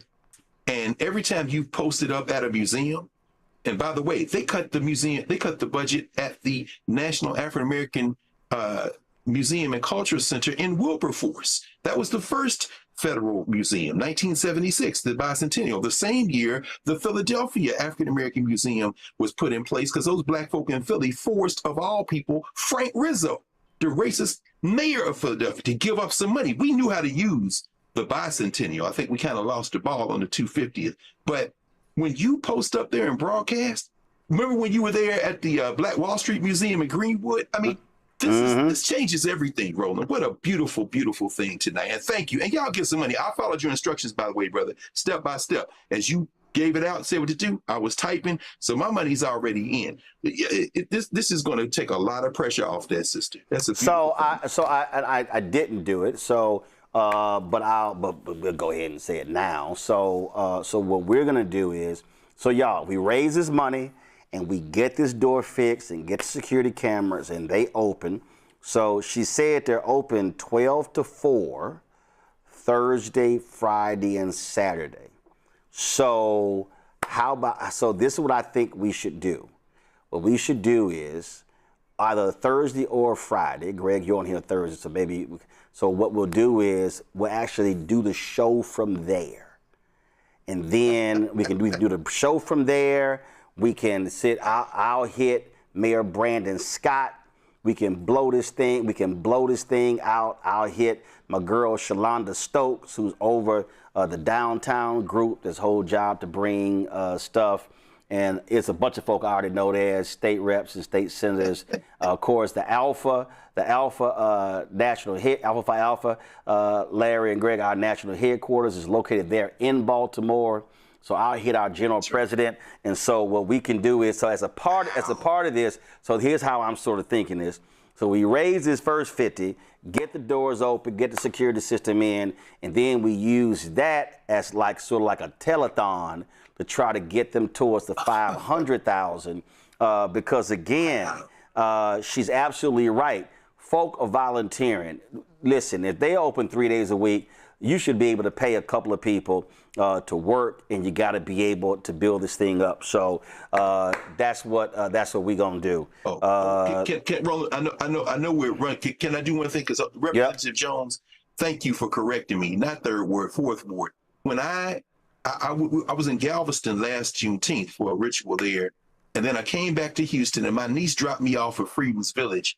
And those two sisters who run Freedom's Village gave me a tour of the whole place. That's another place that needs our money. Thank you. I just wanted to say that to you while you're here, Representative Jones. These little places are where our culture really is kept. So I just want to say that. Thank you, Roland. I want to mention that to you while you're here, Representative Jones. Yep, absolutely. And so that's what we're going to do. So y'all do this right now. Everybody who's watching, go to HarrietTubmanMuseumCenter.org. Click donate. When it says donate in the name of, I want you to put hashtag Roland Martin Unfiltered. So that way we can track the donations. Our target goal is to raise $10,000 in the next 24 hours for this museum. And so let's make it happen. And again, just like we say with this show, y'all, listen, if you can't give 20, you can give 10. You can't give 10, give 5. You can't give 5, give $1. And if you can give more than $50, give more than $50. That'd be absolutely great. So we can make this happen. And so there we go. Before we do go, there's a couple of stories that we had. I'm not going to get to those, but I do want to pay homage to a brother who is now an ancestor. Roll out in memoriam.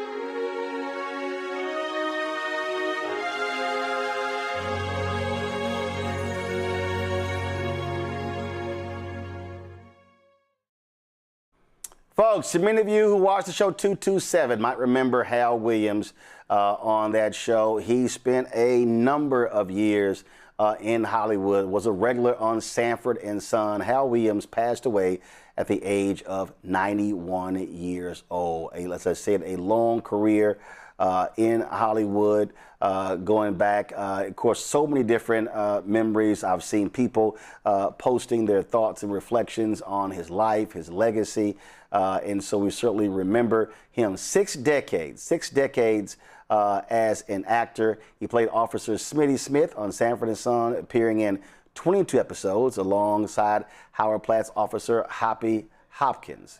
Of course, it was 227, the Waltons, Private Benjamin, On the Rocks, so many others as well. Beyond acting, he was dedicated to helping the next generation. He served as a longtime board member of the Los Angeles Actors Theater and founded the Market K.A. Williams Memorial Scholarship Foundation, which provides financial support to students of color pursuing degrees in television and communications. Hal Williams is survived by 2 children, 3 grandchildren, 3 great-grandchildren. Again, he was 91 years old. And so I saw some folks, Jolanda, Larry, and Greg, they were like, oh, that was my 227 daddy. And again, a very popular show. Marla, you know, you got Marla Gibbs. You've got, of course, I saw Jack A post about him as well, folks remembering Hal Williams. Just be nice to her. That floozy. Okay, I'll be glad to talk to her. Oh, no, you won't. Fear of what? They can only kill me. Everybody dies. But I didn't know what else to say. I'm afraid we got some bad news for you. Fearless TV veteran Hal Williams, a favorite on sitcoms like 227 and Sanford and Son. Hey, what's going on? Why do you think Sanford It's just generally funny, funny, funny. One laugh after another all the time. Red Fox was a little bit... There were these classic scenes with you and Officer Hoppy. On the groundbreaking 80s sitcom 227. He played the memorable Lester Jenkins on-screen husband. I was full of energy, and she's always coming up with ideas. This is the beginning of an era. Mary, if you're finished, could you come down off your soapbox long enough to fix your family some dinner? I did this project as a play for a year and a half at Marla's Theater. And when she started to put the television idea together, we reasoned that there was an audience out there for this show that wanted to see a positive family image, good things happening to people, and that a crossover audience could identify with. And I think that's the key to our show. We don't consider ourselves a black sitcom. We consider ourselves a sitcom that happens to have black actors. I knew from the outset that we had a real good show and a real good cast. I'm mobbed by people at church when I go to church every Sunday, in stores. Where's the show? Where's the show? And I can go anywhere in any part of town. It's not black people, it's people. That show. Me too. All those dramatic courtroom showdowns, am I right? We had a ball. Our condolences to Hal Williams. Greg, you going to say something? No, I was just watching because he's from Columbus, Ohio, the famous East High School in Columbus. So watching those, man, you're right. Young people, if y'all, I know y'all watch this, Sanford and Son and 227. But these master actors, he was a social worker, believe it or not, in his 20s in Columbus, Ohio, and said, you know, I got a failing marriage. I got these children here, and I'm not happy in this job. He packed all his stuff up and moved to California, man. Left his children with his parents until he could get a house and get a situation, and then moved them all out to L.A. and took off. Imagine that. He was a social worker, man. I'm just so, thank you, Ron. Again, something you're not going to see anywhere else. Appreciate that, brother. Hal, wow. That's why we do what we do. Final thoughts, Jolanda, Larry. I would just say I love. First of all, oh, go ahead. Hold on, Jolanda, John, you first. Go ahead. I just want to say, Roland, I just want to thank you for telling Black stories and the truth, because in this day and age, of course, with all the stories that we've talked about today, and it takes courage, and the way you uplift Black businesses and Black museums and just Black people is inspiring to me. And I'm so thankful that you're from Houston and that you went to school in 3rd Ward in my district. But that's all I want to say. And you let us know about people. I had the opportunity to meet Marla Gibbs. She is fantastic, her damn self. I did not know that she had a stage play, and that's how he ended up going.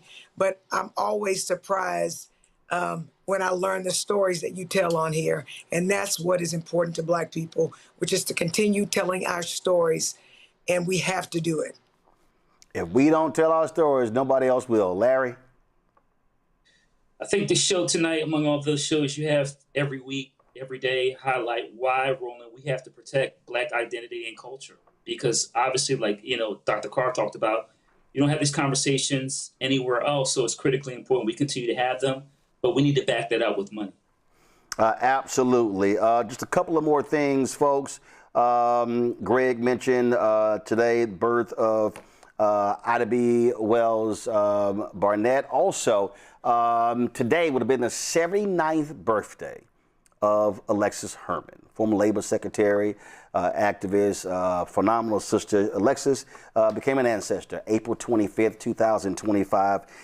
This was from 2017 when both of us were among the honorees with two others, including Cito Gaston and my man Hank was one of the Freedom Riders, when Henry Aaron picked his Courage Award winners, and I was delighted to be picked by him, and Alexis was in that class, and so I appreciate that. So yeah, she became an ancestor last year, and I was texting some folks, and they were talking about missing her tremendously as well, and so I wanted to definitely give her a shout out, and also I wanted to do this here. I got one more, y'all. Again, you talk about why it matters for us.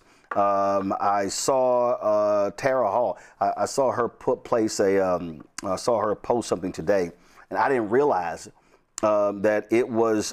Give me 1 second. Give me 1 second so I can pull this up. It was 5 years ago. We lost Biz Markie. Rapper DJ Biz Markie passed away 5 years ago, and I sent his wife. I sent his widow a text message saying that we were going to, that I was posting something. So his wife is, widow is Tara Hall. And so certainly condolences go out to the family. That was, he was, anytime I saw Biz Markie behind the microphone DJing, I knew it was going to be a great party. And one of the best stories ever, Larry, Jolanda, and Greg, he was DJing somewhere, and these cats started acting a fool, and they started fighting. And so Biz Markie started playing country music. And he said, if y'all don't cut this bullshit out, I'm going to keep playing country music until y'all stop arguing and fighting. Well, that stopped all them hood bros from fighting. But he said, I'm going to play country music until y'all stop. But Biz was a great brother, sorely missed. Again, it's been 5 years since he passed, and so just want to give him a shout out as well. All right, that is it for us. Let me thank Larry, let me thank Jolanda, let me thank Greg for being on today's show. I certainly appreciate it. And so, folks, do us a favor. Again, the work that we do, anybody else doing. As a matter of fact, I mentioned out to be, did y'all get a shot? Did y'all get a shot? Because y'all know, go and show it again, because y'all know in our studio, I have 3 photos, and one of those photos is Ida B. Wells with her famous quote regarding shine the light of truth upon them, and she was an absolute bad sister and a phenomenal journalist. And I love the story. I saw that somebody did a story, and it was on the women's suffrage march. It took place in 1917? In D.C., and the white women wanted to appease the racists in Congress. So they said black women had to be at the back of the march, and they couldn't march up front. And so Ida B. Wells Barnett acted like she was leaving, and then she actually just slid right up front next to them. And a few weeks earlier, Delta Sigma Theta was actually founded, and them sisters from Howard decided to go ahead and hop in. They said, no. They got in their caps and gowns, marched not in the colored section. They marched in the college section at the women's suffrage, and they were like, I dare y'all to take us out of line. So Ida B. Wells Barnett being a subversive, but that's who she was. And so that's why we honor her with our portrait there. And you see, of course, Harry Belafonte, James Baldwin, and I've got, my goodness, I've got, Angela Davis in here, Dr. King in here, and I am commissioning. I got to figure out where I'm going to put it, and I'm probably going to put it right there. I know I have that Colin Kaepernick piece that was given to me by an artist in Sacramento. We got the Juneteenth flag, but I'm going to commission a piece. I have not decided what artist I'm going to hire to do it, but Paul Robeson. Paul Robeson is a name that you talk about, a freedom fighter, and whose name has been largely erased from not only American history, but black history. And so I want us to make sure that we are properly paying homage, because that was a bad brother. If y'all have not read or studied up on Paul Robeson, trust me, you need to understand that brother was a superstar athlete, singer, actor. He was a lawyer, a true Renaissance man, and somebody who put it on the line. We have that book from Howard Bryan on Paul Robeson and Jackie Robinson. I read the biography of Paul Robeson years ago, but trust me, that's a name that rarely ever do you see Paul Robeson's name mentioned when we talk about iconic figures in Black history. You'll hear Denmark Vesey, Martin Delany, Frederick Douglass, Addie Wells Barnett. You'll hear A. Philip Randolph, Langston Hughes. You'll hear all those names. Rarely will you ever hear Paul Robeson, and understand he was the most popular African American in the world. In the world. And the federal government said, we got to take this brother out.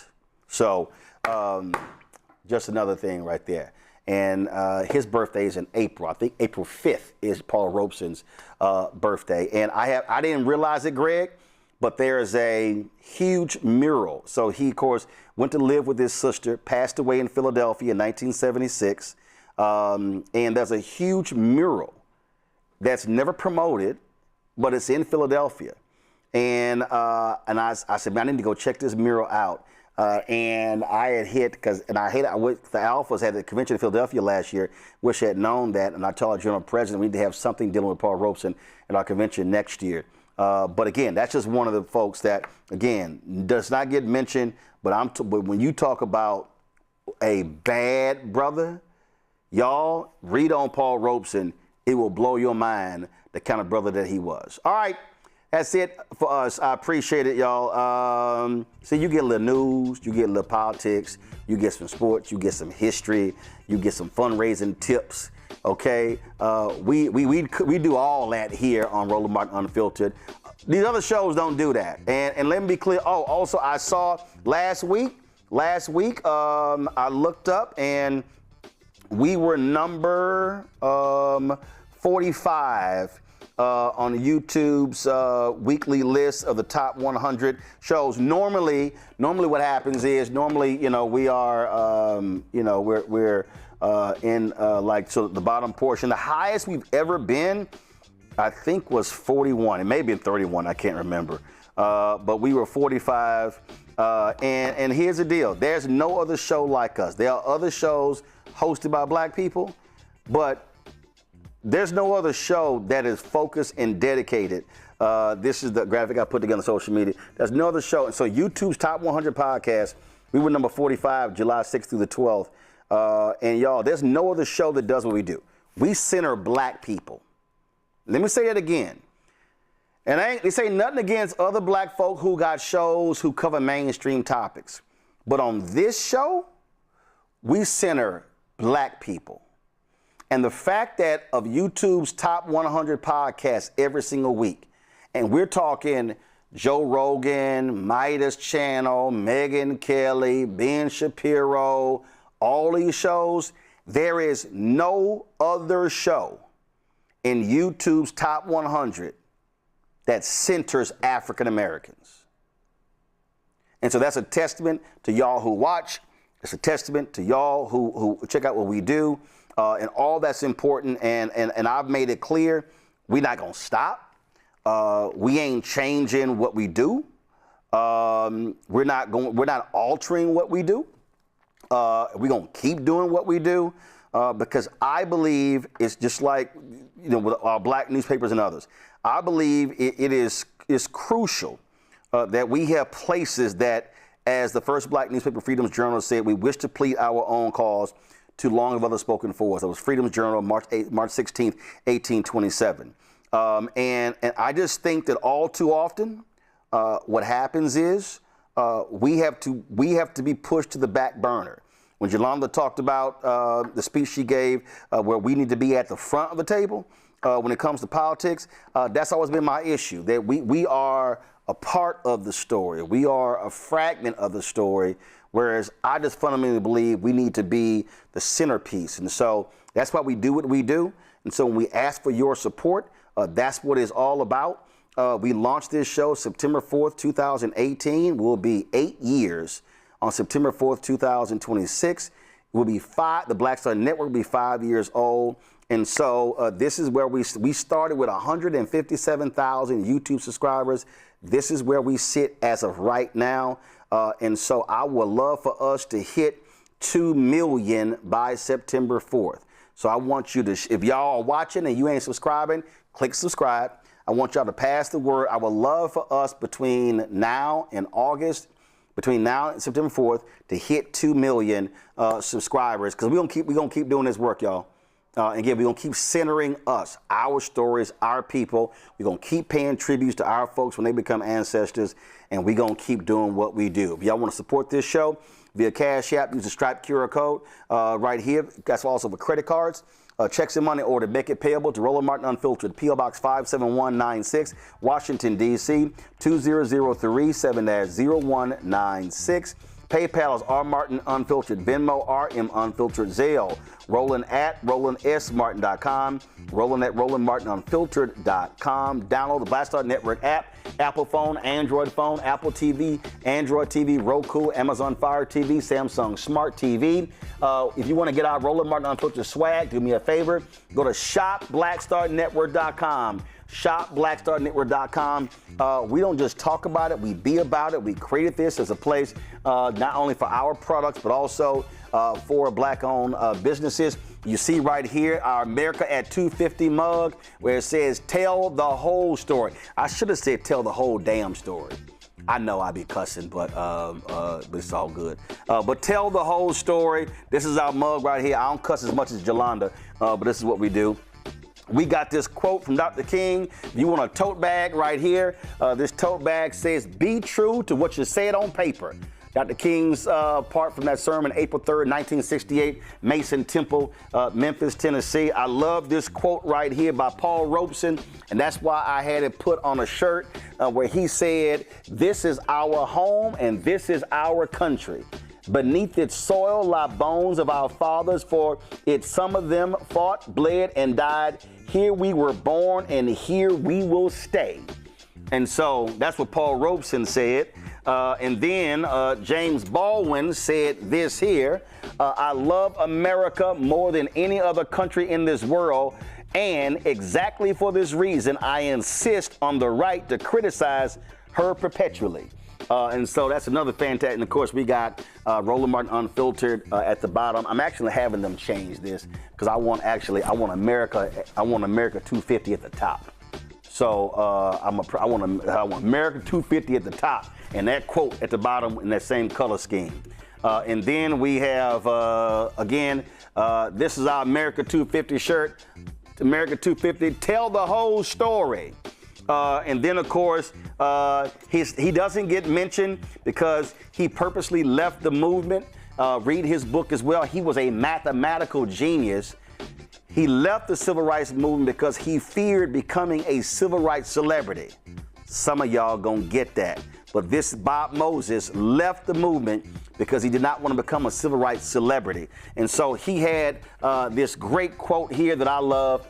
We're not here to bring politics to our morality, but to bring morality to our politics. And Bob Moses said that in 1964. And then here's another one of our shirt. Here we go. We are not fully free. Freedom is a work in progress. This is one of our Juneteenth shirts. And again, we have the Dr. King quote on a shirt as well. Be true to what you put be true to what you put on paper. Be true to what you said on paper. So go to shopblackstarnetwork.com for our shirts of our show, but also these t-shirts as well. And y'all, yes, I'm sitting here burning the Tribe and Oak candle. We had them on the show. This is their leather coconut santal soy wax. We had them on the show a couple of nights ago. Their candles and other items you can get. Yes, I have a lit candle on the show. Matter of fact, I came in here and I was like, where the hell is my damn candle? Who moved my candle? So to everybody who in the control room, leave my damn candle on my desk. All right? All right.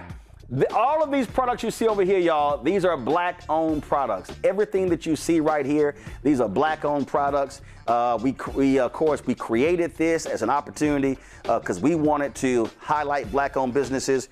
We wanted to give these black-owned businesses an opportunity to sell their products.